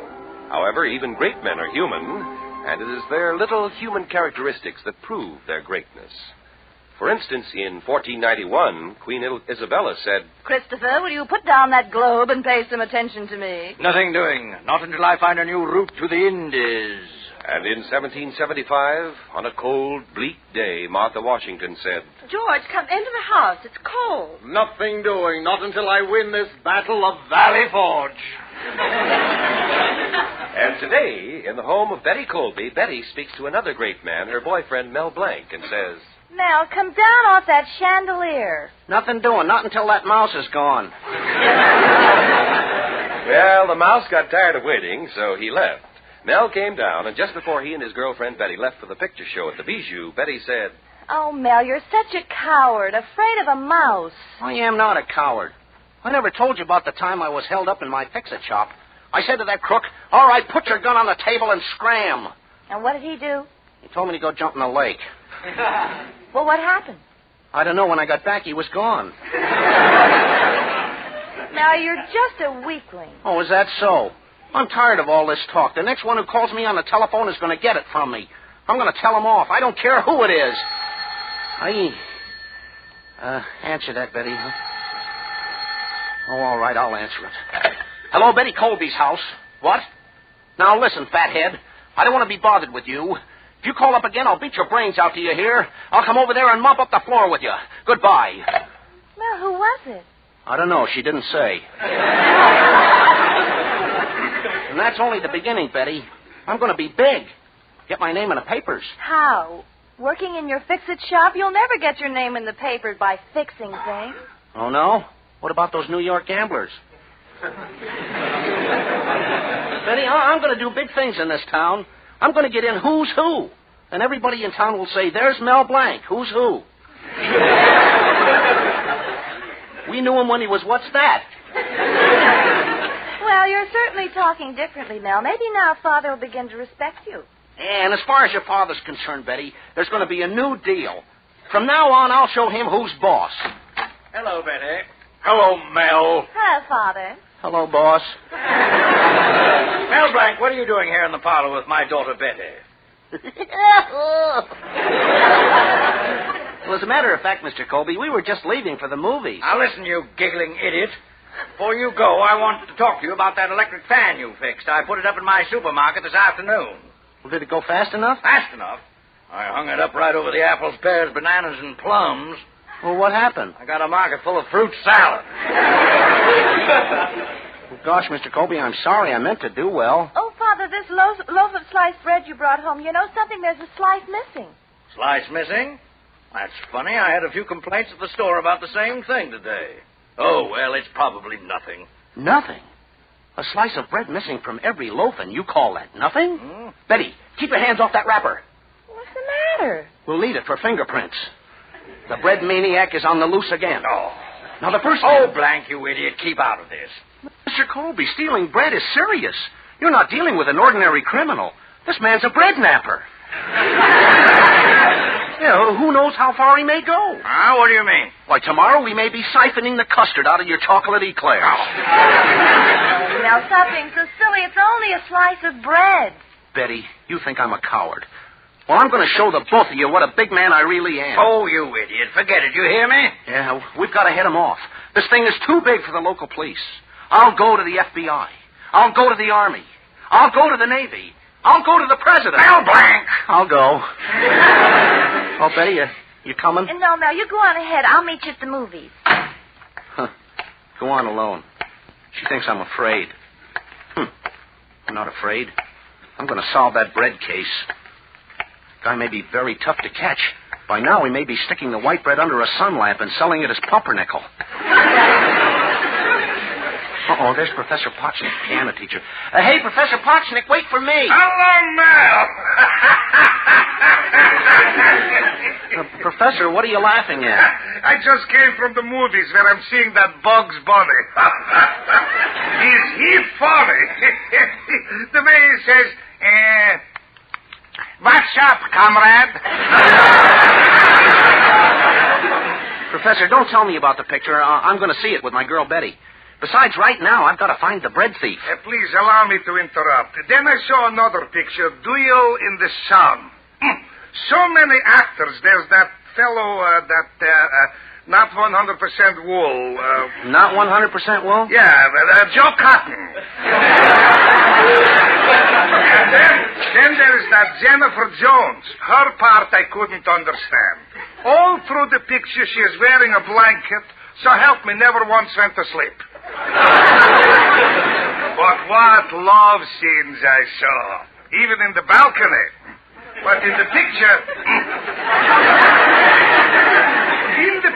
first Gregory Peck kisses Jennifer Jones. Then she's kissing him, then he's kissing her, then she's kissing him. So they go on kissing all through the picture? Why not? You should see the muscles in Gregory Peck's lips. Well, so long, Mel. Well, goodbye. That's funny. Wasn't even interested in the case of the missing bread slice. I wonder. Maybe he took it. Mr. Colby threw me out. Maybe he has a reason. Even Betty. But love mustn't stand in the way. Everybody's a suspect.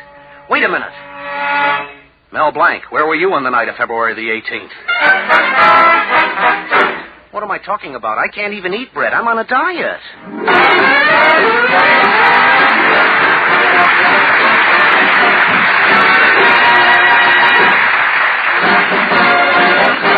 Use Colgate tooth powder, keep smiling just fine. Use it each morning and use it each night. It cleans your teeth, makes breath so sweet. Use Colgate tooth powder. Want teeth that sparkle and dazzle, a breath that's fresh and sweet? Then try Colgate tooth powder. For the new all-purpose Colgate tooth powder cleans your teeth and sweetens your breath. Yes, this new all-purpose tooth powder produces an amazingly rich, active foam that's marvelously effective. Every time you brush your teeth with this new all-purpose Colgate tooth powder, your whole mouth feels clean, sweet, fresh. Your teeth regain their natural sparkle. It's been proved in 7 cases out of 10 that Colgate tooth powder instantly stops unpleasing breath that originates in the mouth. And as for cleaning, you can depend on Colgate tooth powder revealing the natural brilliance of your teeth, giving them that pearly, polished feeling. Yes, Colgate tooth powder, the new all-purpose tooth powder, does everything you can expect or ask of a dentifrice and does it beautifully. Try Colgate tooth powder today for teeth that sparkle and a breath that's sweet. Use Colgate tooth powder.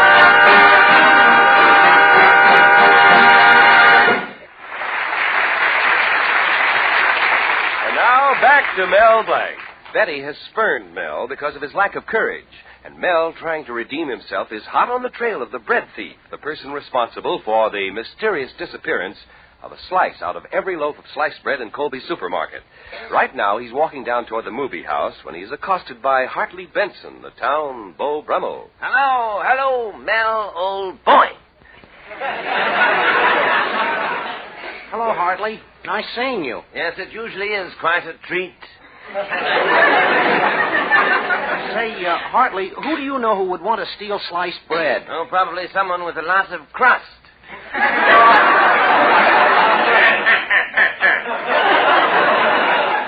Well, can't you help me out? They stole 1 slice out of each loaf. Yes, well, let me think now. 1 slice out of each loaf. Lana Turner, Betsy Grable, Rita Hayworth. What's Lana Turner and Rita Hayworth got to do with it? Well, as long as I'm thinking, I might as well enjoy myself. By the by, you needn't bother waiting for Betty outside the theater. You'll see, I am taking her. You're taking her? I'm supposed to meet her at the theater. Well, she evidently changed her mind. You know, old boy, while we look at Bugs Bunny, I'll snuggle up to your honey.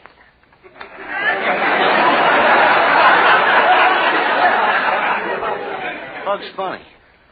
Well, Betty isn't going with me because she thinks I'm a coward. Now, just a second, Mel. If you want to know why she's not going with you, look at your suit. Who made it? Schaffner and Marx? Hart, Schaffner, and Marx. Oh. Come now, old boy. Nobody's heart was in that job.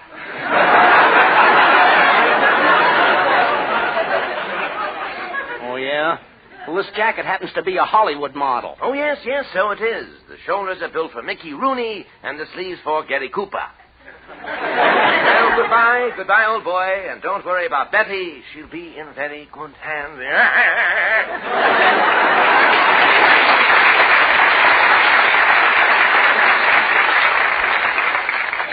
Yeah, what a character.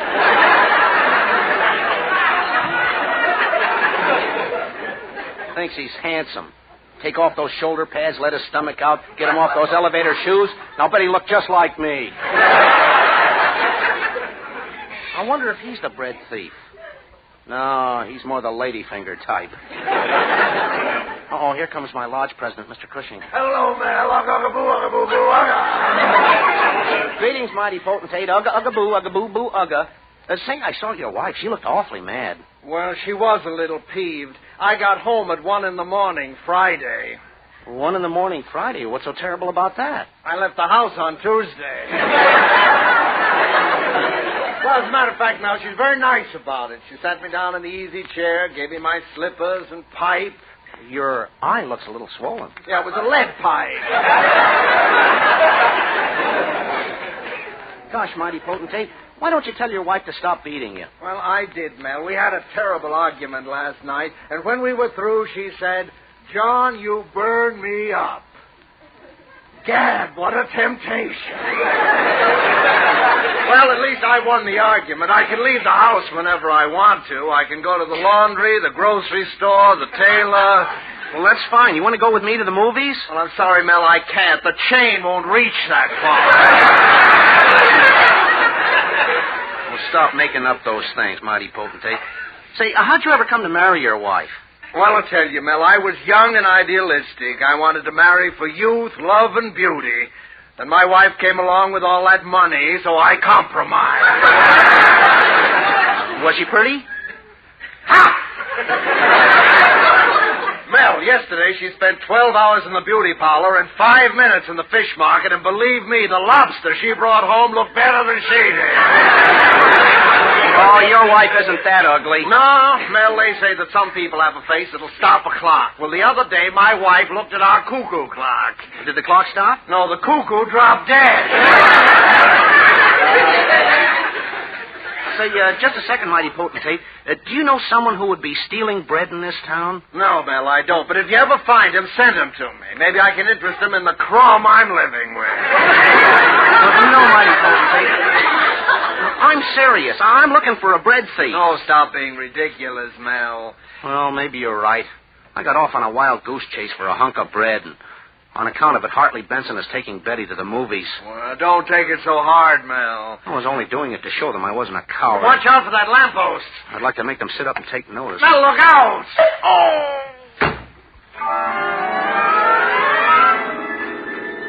Oh, slice of bread. Colby. Betty. Bugs Bunny. Missing slice of bread. Bugs Bunny. Slice of bread. Hear ye, hear ye. The court of rye, white, and whole wheat will now come to order. Court will rise and general session of the missing slice of bread will now begin. Learned judges now entered the court, proceeds to the bench, and will now speak up. What's up, prosecutor? Here's the affidavit, Your Honor. The plaintiff Colby contends that the defendant, Mel Blanc, dispatched the firm's errand boy, one Zuki, with 12 cents to purchase one loaf of sliced bread. The aforementioned Zuki returned with the aforementioned bread and one slice was missing. The aforementioned defendant, Mel Blanc, was not refunded the aforementioned 12 cents, although he made an aforementioned big stink about it. Where's the first witness, Doc? Here I am, Your Honor. Your Honor, have you examined the witness? Yeah, certainly, Doc. What is your opinion? Step up, miss. Put your right hand on this white bread. Swear to tell the loaf, the whole loaf, and nothing but the loaf, so help you right, bread. I do. Cross your knee and hope to die. Cross my knee? Oh, Your Honor, doesn't he mean cross my heart? Judge, the prosecutor knows what he's talking about. I object, Your Honor. I want to cross-examine the defendant's assistant, Zuki. Okay, Zuki, take the stand. Now, young man, tell us. What's your name? John Doe. What's your occupation? Well, you see, I'm a radio announcer. A radio announcer? Yeah, listen. Doctor, I have a lady in the Doctor, I have a lady in the I have a lady in the Never mind, she went home. Is that all you announce? No, I also give the time. Well, how do you do that? Like this. It's 5 o'clock.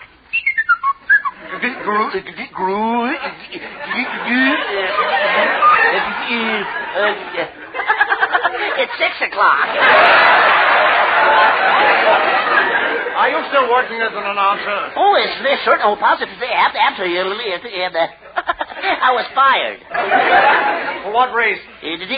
Dirty politics. You're on a Bugs Bunny. This is getting us nowhere. Just a second, Doc. I have the name of the guilty party. What? Who is it? Mr. Colby. That's a lie. How do you know he's guilty? We discovered this ad he placed in the paper, and it supplies the motive for the missing bread. Yeah, I'll read it to the court. Handsome man with lots of bread desires attractive young lady with lots of bologna. Object, sandwiches. Mr. Colby, let me see your hand. No. Just as I taught. Ketchup. Caught you red-handed. Colby, there's only one question I want to ask you. What's that? If you was Nora Prentice, would you keep your mouth shut? Well? I'm willing to pay the fine, Your Honor. Fine schmine. Colby, I'm sentencing you to solitary confinement. I'm placing you in a little cell 2 feet wide and 4 feet long with nothing in it but a little table. Is that for me? Not so fast. First you have to pay me 400 carats bonus. Well, I won't pay it. You're not Bugs Bunny. You're Mel Blanc. Hey, stop shaking me, Doc. Stop shaking me. Stop shaking me. Stop shaking me. Stop shaking me. Mel, wake up. What happened? You walked into the lamppost. We had to drag you into the theater and revive you. Huh? You were out for so long, we missed the picture. We did? Yes, but we're just in time for your favorite cartoon. My favorite cartoon? Yes, listen. What's up, Doc? Oh, no. Not that.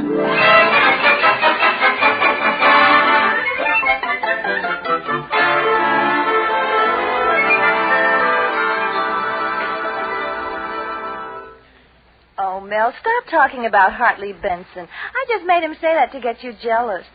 And besides, you're home with me, aren't you? Oh, Betty, I made a mess of everything with that bread thief business. I wonder what you see in me. Oh, I don't know. I guess I love you for the little things about you. The little things? Yes, put your head on my shoulder.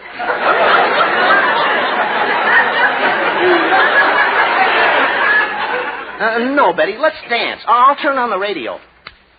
Ladies and gentlemen, this is the Ace Bread Company's program. Today, some of you lucky listeners must have been startled to find a loaf of bread with one slice missing. Betty, do you hear that? We planned it that way. If any of you people are listening to this program... Yes? And you can get to the studio in 10 minutes, we will give him or her, absolutely free... Yes? ...the missing slice of bread. Is that all? What else?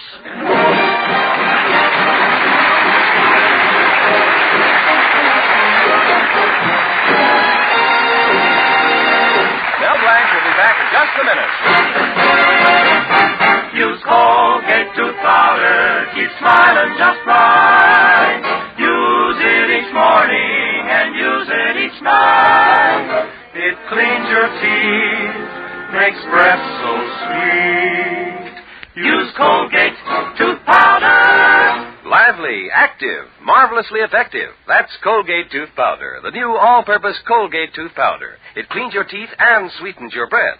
Yes, every time you brush your teeth with this new all-purpose tooth powder, your whole mouth feels wonderfully fresh, sweet. That lively, active foam swirls around your mouth, cleans in all the corners. In 7 cases out of 10, it's been proved Colgate Tooth Powder instantly stops unpleasing breath that originates in the mouth. And when it comes to cleaning your teeth, why, Colgate Tooth Powder does a thrilling job. For it leaves teeth gloriously clean, reveals their natural brilliance. Try Colgate Tooth Powder, the new all-purpose Colgate Tooth Powder today, for teeth that sparkle and a breath that's sweet. Use Colgate Tooth Powder. This is Mel Blanc saying thanks for listening, good night, and that's all, folks.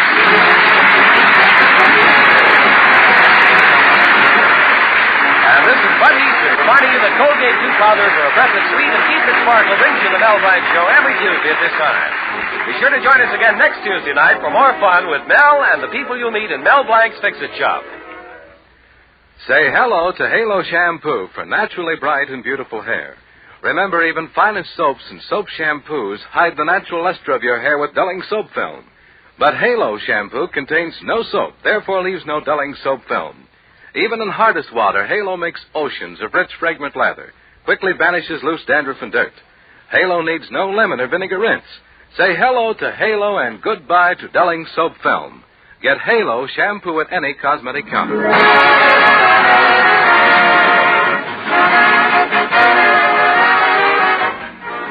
Ladies, right now there is a worldwide shortage of fats and oils. That is why the women of America are asked to keep on saving used fats. Keep on selling it to your butcher.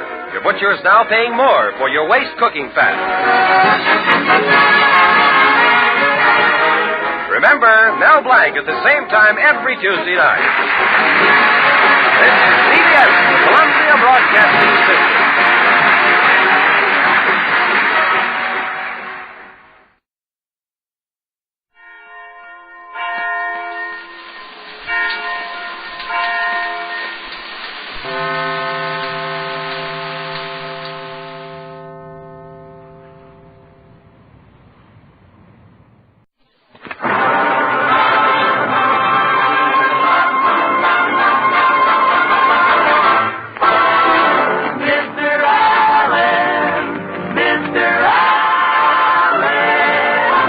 It isn't Jessica Dragonette, it is.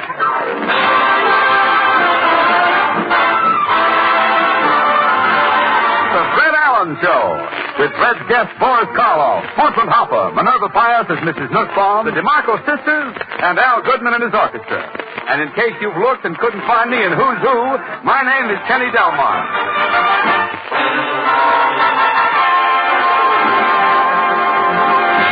And speaking of grapes, tonight we bring you a guy who's one of the bunch, and here he is, Fred Allen. Thank you.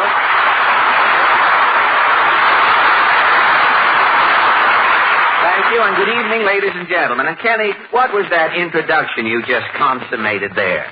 Speaking of grapes, tonight we bring you a guy who's one of the bunch. I'm sorry, Fred. What happened, Kenny? My writer who thinks up those jokes I used when I introduced you is sick tonight. Oh, he's sick, is he? I didn't have any joke to bring you on. Well, where did you get that grape joke? Man in a fruit store gave it to me. Man. Look, Kenny, the next time you need a joke, don't go into a fruit store. Go into a butcher shop. Get something with some meat in it if you're going to... You know, those grape jokes and parrot gags are all right on the Jack Benny program. You know, I heard today that the Lone Ranger wants to follow Benny's program on Sunday night. The Lone Ranger? Uh-huh. The Lone Ranger figures his horse can live on the corn it can pick up after Benny's program. Did you, perchance, did your luck run out, and did you hear Mr. B's effort tonight, did you, by any chance? Oh, brother, with the small B. Well, was Joe Lewis on with Jack again this week? Yes, Kenny. With those jokes Benny gave Joe, it was the first time Joe Lewis has ever put anyone to sleep without hitting him. He did it 2 Sundays in a row. I think Lewis was in here earlier in the evening. I think, though, Kenny, that... Well, Portland, gee whiz. It's time we took a gander at our friends in Allen's Alley. What What is your question tonight? Well, the Clothing Manufacturers Association recently announced that due to the acute shortage of materials, it will be impossible to produce enough suits to supply men this coming year. And so our question tonight is this impending clothing shortage going to affect you? Shall we go?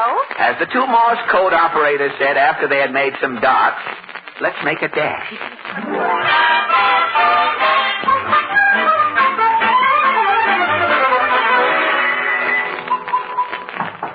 Say, it's mighty quiet down here in Allen's Alley tonight, Portland. I wonder what the senator is up to. Let's see. Somebody, I say, somebody knock. Yes, I know. Claghorn's the name. Senator Claghorn, that is. Everyone. I come from Dixie. I'm loyal to the South. He's telling me that... I never go to a movie unless Ann Southerner's in it. On the radio, I'll never listen to Mr. and Mrs. North. Senator. Speak up, son, out with it. Well, I'm trying to say... You don't say nothing. You just stand there gawking. Gawking, that Well, I'm is. doing the best I can. Now, look, Senator, can I cut in just for a second? How does Washington feel about this clothing shortage? It's terrible. I've been wearing the same suit since I was elected 5 years ago. One suit for 5 years? Isn't it worn out? My suit's so worn out it might cost me my job. Your job? How do you mean, Senator? If my trousers get any thinner, Yes? I'm liable to lose my seat in the Senate. So long, that is. Go on, Senator. I'll make a note of it. Well, Congress may soon see the end of the senator from indications. Well, I wonder if old Titus Moody is it. Howdy, Bub. Mr. Moody. Say, you look a little beaten tonight. Yeah, my temper's about to slip its moorings, Bub. Temper going out to sea. Has something go wrong on the farm? Had a dust storm. Dust kept blowing for 5 days. 5 days, eh? My chickens must have swallowed a bushel of dust. A bushel of dust? Well, what happened? My hens are all laying powdered eggs. I see. Dirty powdered eggs. Well, naturally, with the dust in the... Yeah, the eggs have got pebbles for yolks. Well, now... Tell me, Mr. Moody, has the shortage of men's clothing bothered you? Oh, things got so bad I had to take the old suit off my scarecrow. Say, that's good. Not so good, Bub. Well, why? My wife left home. Because you're dressed in that scarecrow's outfit? Yeah, as long as I'm wearing this suit, Yes? the old crow won't come near me. So long, Bub. Well, if Mr. Moody ever wants a drink, he'll probably have to stop at a crowbar. Well, that's the last joke I'll ever buy from a nusher. Let's move on. I'm through the halls writing all week long or something. Well, let's move along to this next door. No? Mrs. Nussbaum. You were expecting maybe Lena Turner? Tell me, Mrs. Nussbaum, has the men's clothing shortage upset your household? My husband, Pierre, is frantic. Frantic? There is such a word? Yes, frantic.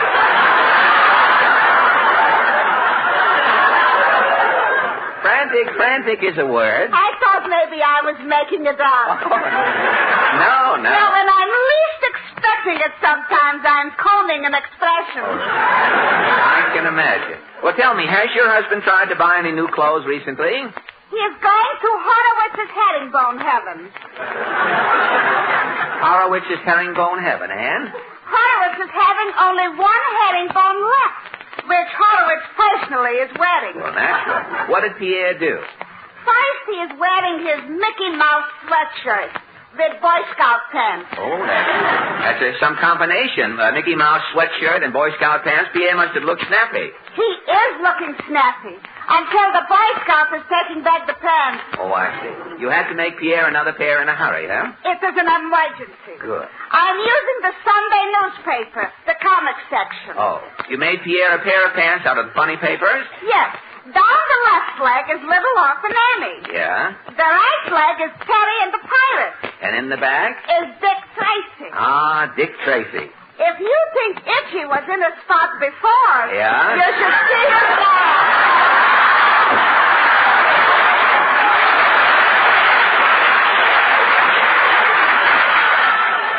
Well, here we are at the last house in Allen's Alley. I'll see what's going on in here. Oh, it's you again. Well, only one McGee tonight. Where's your partner? He's singing at a smoker. Oh, really? The faithful followers of Carmen Lombardo. Those two guys meeting again this year, are they? Well, tonight, I was going to ask you fellas about the men's clothing shortage. I got a song about men's clothes. Oh, great. Here's a copy. You can sing it with me. Oh, I can sing with you? Okay, let's go. Hit it, Sam. Oh, my shiny old shabby blue suit, full of holes, but I don't give a hoot. You can look through and see my appendectomy, the tattoo on my chest and the mole on my knee. and when winter winds start blowing through, you'll see all my goose pimples in view. Through life I will glide, I'll have nothing to hide in my shiny old shabby blue suit with 2 pairs of pants. Thank you. After the headache harmony of McGee and Allen, we offer some musical aspirin, 5 tiny tablets, the DeMarco sisters. Accompanied by Maestro Al Goodman and his family Philharmonic, the DeMarco sing Hop, Skip, and Jump. Girl?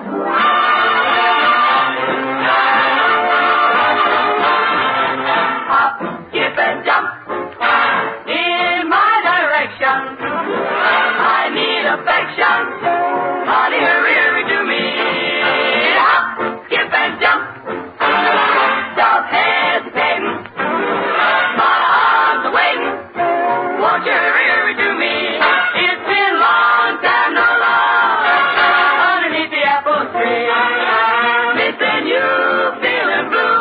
Baby, won't you make it 1, 2, 3, hop, skip, and jump. Hop on a fire.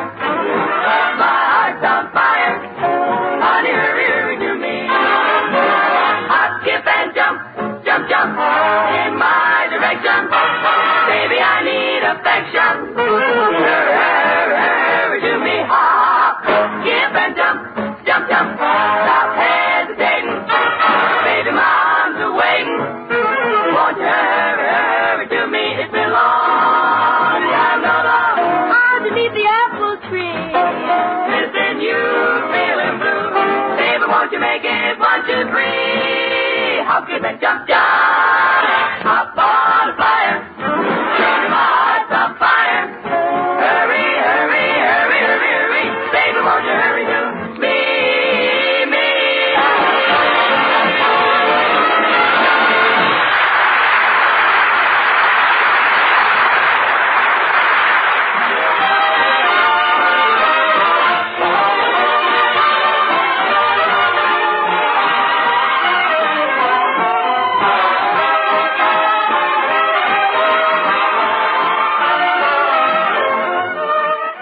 Maestro Al Goodman has just completed another of his miniature concertos. He clept, I'm going to love that guy like he's never been loved before. Mr. Goodman plays just enough each week to stay in the Musicians' Union. He takes all his old weights and makes up little pauses for station identification.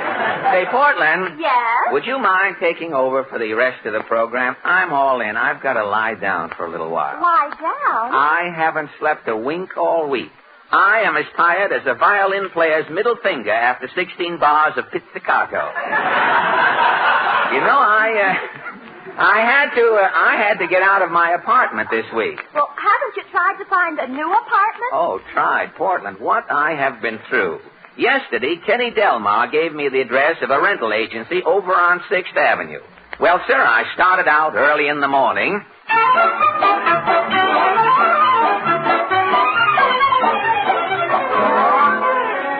Ah, this must be the agency. Uh-huh.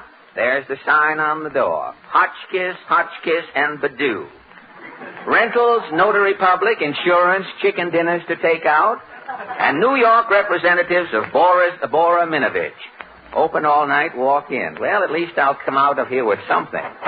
Yes? Mr. Hotchkiss, my name is Alan. I'm a busy man. Don't bother me. What do you want? Well, don't tell me. I'll get involved. I'm a busy man. Well, I'd like to get an apartment. An apartment? I'm living under this desk here myself. Go find your own desk. Beat it, I'm a busy man. Well, now, wait a minute. You're a rental agent. You've got to find me a place to live. Well, something came in last night. A room? Where? And the Statue of Liberty. They found a cavity in one of her teeth. It was a molar. 2 people can live in it. I'll take it. Too late. The cavity was filled this morning. Now, look, Mr. Hotchkiss, you're looking at a desperate man. A desperate man, that is. I'll take anything. A hook in someone's closet if I can... Wait, there's a guy came in a minute ago. He wants to rent his house. Hey, Bud, I got a prospect for you. Alan, meet Boris Karloff.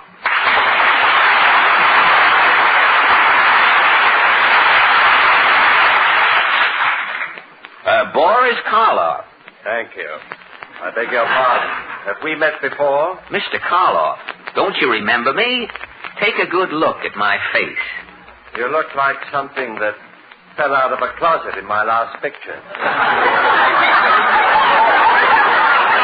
Mr. Karloff, I'm Fred Allen. I met you in Hollywood. Oh, yes. You were out there making a horror picture. Well, I didn't go out to Hollywood to make a horror picture. My picture just happened to turn out that way. And I may say in rebuttal, Mr. Karloff, seeing you in person is sort of a letdown. How do you mean, Fred? Well, you look human. Now, I expected to see a man who was part monster with a long, ratty tail. Suit serves to cover it nicely, doesn't it? Yes, I noticed your tailor left enough room in back there in case you get happy and start wagging. But tell me, Boris, what brings you to New York? Are you going into that show, Follow the Ghouls? Or I Remember Mummy? No, Fred. I'm just here sightseeing. Oh, sightseeing, huh? Mm-hmm. Sightseeing to you, I guess mornings you just lift up a manhole cover and take a long stroll through a sewer, meeting old acquaintances. Afternoons you browse around the morgue. And nights, I imagine, you whoop it up around some cemetery. Why, Fred, how you do go on. Well, how do you spend your day? Mornings, I scamper through Central Park, up hill and down dale with my butterfly net. Oh, really? Afternoons, I go to Macy's Toy Department and spend an hour or two perched on Santa Claus. You do? Nights, I run around Stratton, blowing through straws that are left in soda glass. And then? Dog tired, lark happy, and smelling of phosphate, I'm home safely tucked in bed by 8 o'clock. Well, that makes a full day smelling of phosphate, Boris. But let's get down to business. I have no place to sleep these nights. The rental agent says... Yes. I'm going back to Hollywood, and I'd like to rent my house. Rent your house? Good. When can I see it? Why don't you drop in tonight? What's the address? 237 92nd Street. Yes. The house on 92nd Street.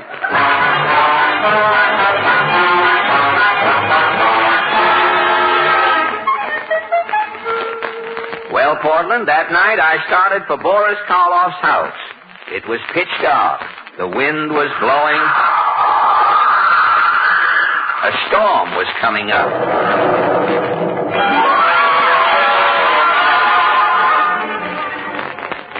I finally found it. The house on 92nd Street. It was a creepy-looking joint. I walked up the rickety steps.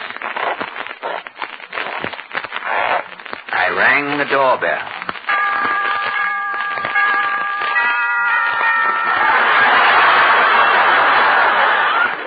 The door opened slowly.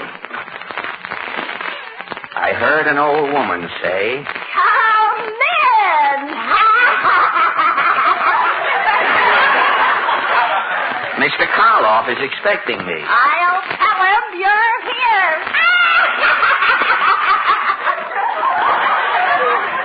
She sounds like the wife of the smiling Irishman.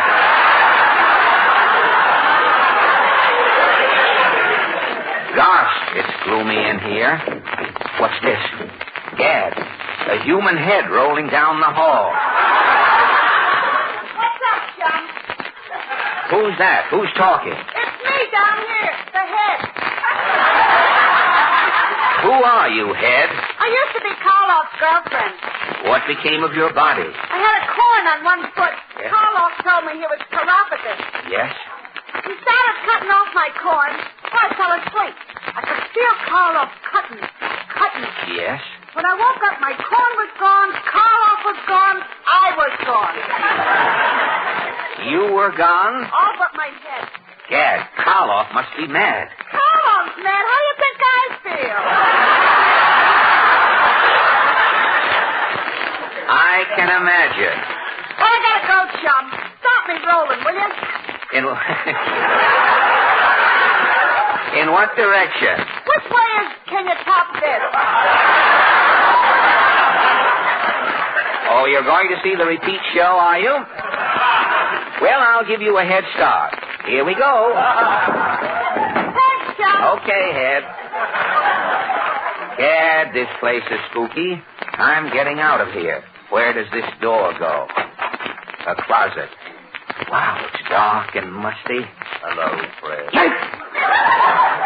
Oh, it's you, Boris Karloff. What are you doing in this closet? I was just hanging up an old suit.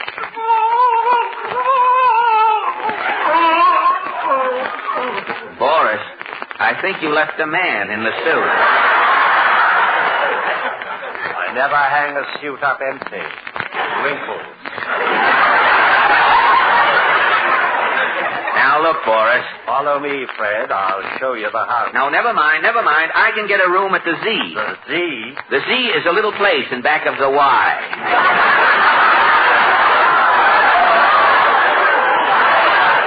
Well, I'll be getting... Here, come, Fred. It's dark. Take my hand. Yes. Your hand is clammy, Boris. It feels like 5 eels with hangnails. This way, Fred, and I'll show you the house. Now, this room here is the parlor. Hello, Karloff. Hello, Frankie. Fred, meet Frankenstein. Frankenstein? Go away. Leave me alone. You must excuse Dr. Frankenstein, Fred. He's frustrated. Frustrated? He hasn't made any new monsters in 3 years. Why? The war, you know. He can't get parts. Let's get along, Boris. Now, down this hall. Say, what's this door? Don't go near that door. But It only leads to the basement. Well, let's take I warn you, Alan, don't ever look in there. Pardon me. There's someone at the front door. He's gone. Karloff must be hiding something in that basement. I'll open this door. Gad, the basement is filled with machinery. 2 scientists working there. They're talking. How can you keep a dead fish from smelling? Cut off its nose. What has 4 wheels and flies? A garbage wagon. 10 men under an umbrella, nobody got wet. It wasn't raining. That's enough, Professor. Start the dehydrator.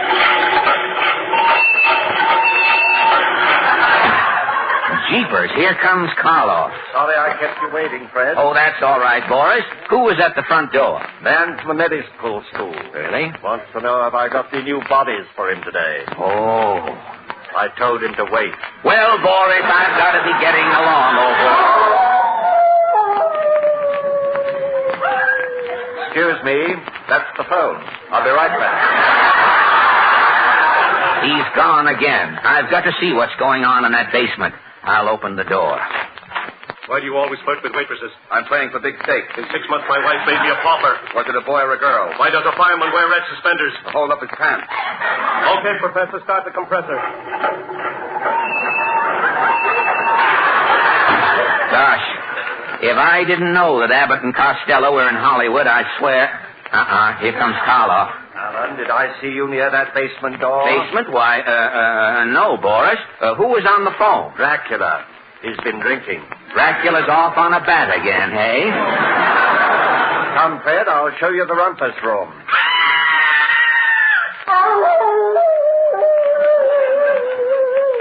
Darn it, the front door and the phone. Don't go away. The basement. I've got to find out what those scientists are doing down there. What kind of a hen lays the longest? A dead hen. Do you know Lincoln's Gettysburg Address? I didn't even know he moved. Wait till there's a fly in my suit. How much can a little fly drink? Professor, set the neutron gauge.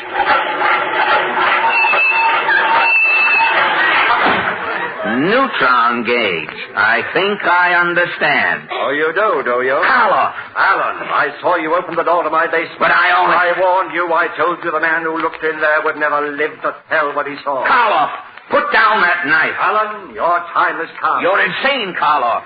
I know your mad plan. What plan? Those two scientists in the basement with those jokes. You know? Yes. They're jamming millions of old radio jokes into that huge condenser. The uranium cyclotron will reduce those old jokes down to one concentrated gag. It will be the most powerful bad gag the world has ever known. That gag will be the atomic joke. If that joke is ever spoken into a microphone, Karloff, it will blow up all of radio. Yes, my atomic joke will destroy radio and benefit humanity. You are crazy, Karloff. Your atomic joke will never succeed. The atom can destroy everything. Everything but radio. If radio can survive 15 years of Jack Benny, nothing can ever hurt it.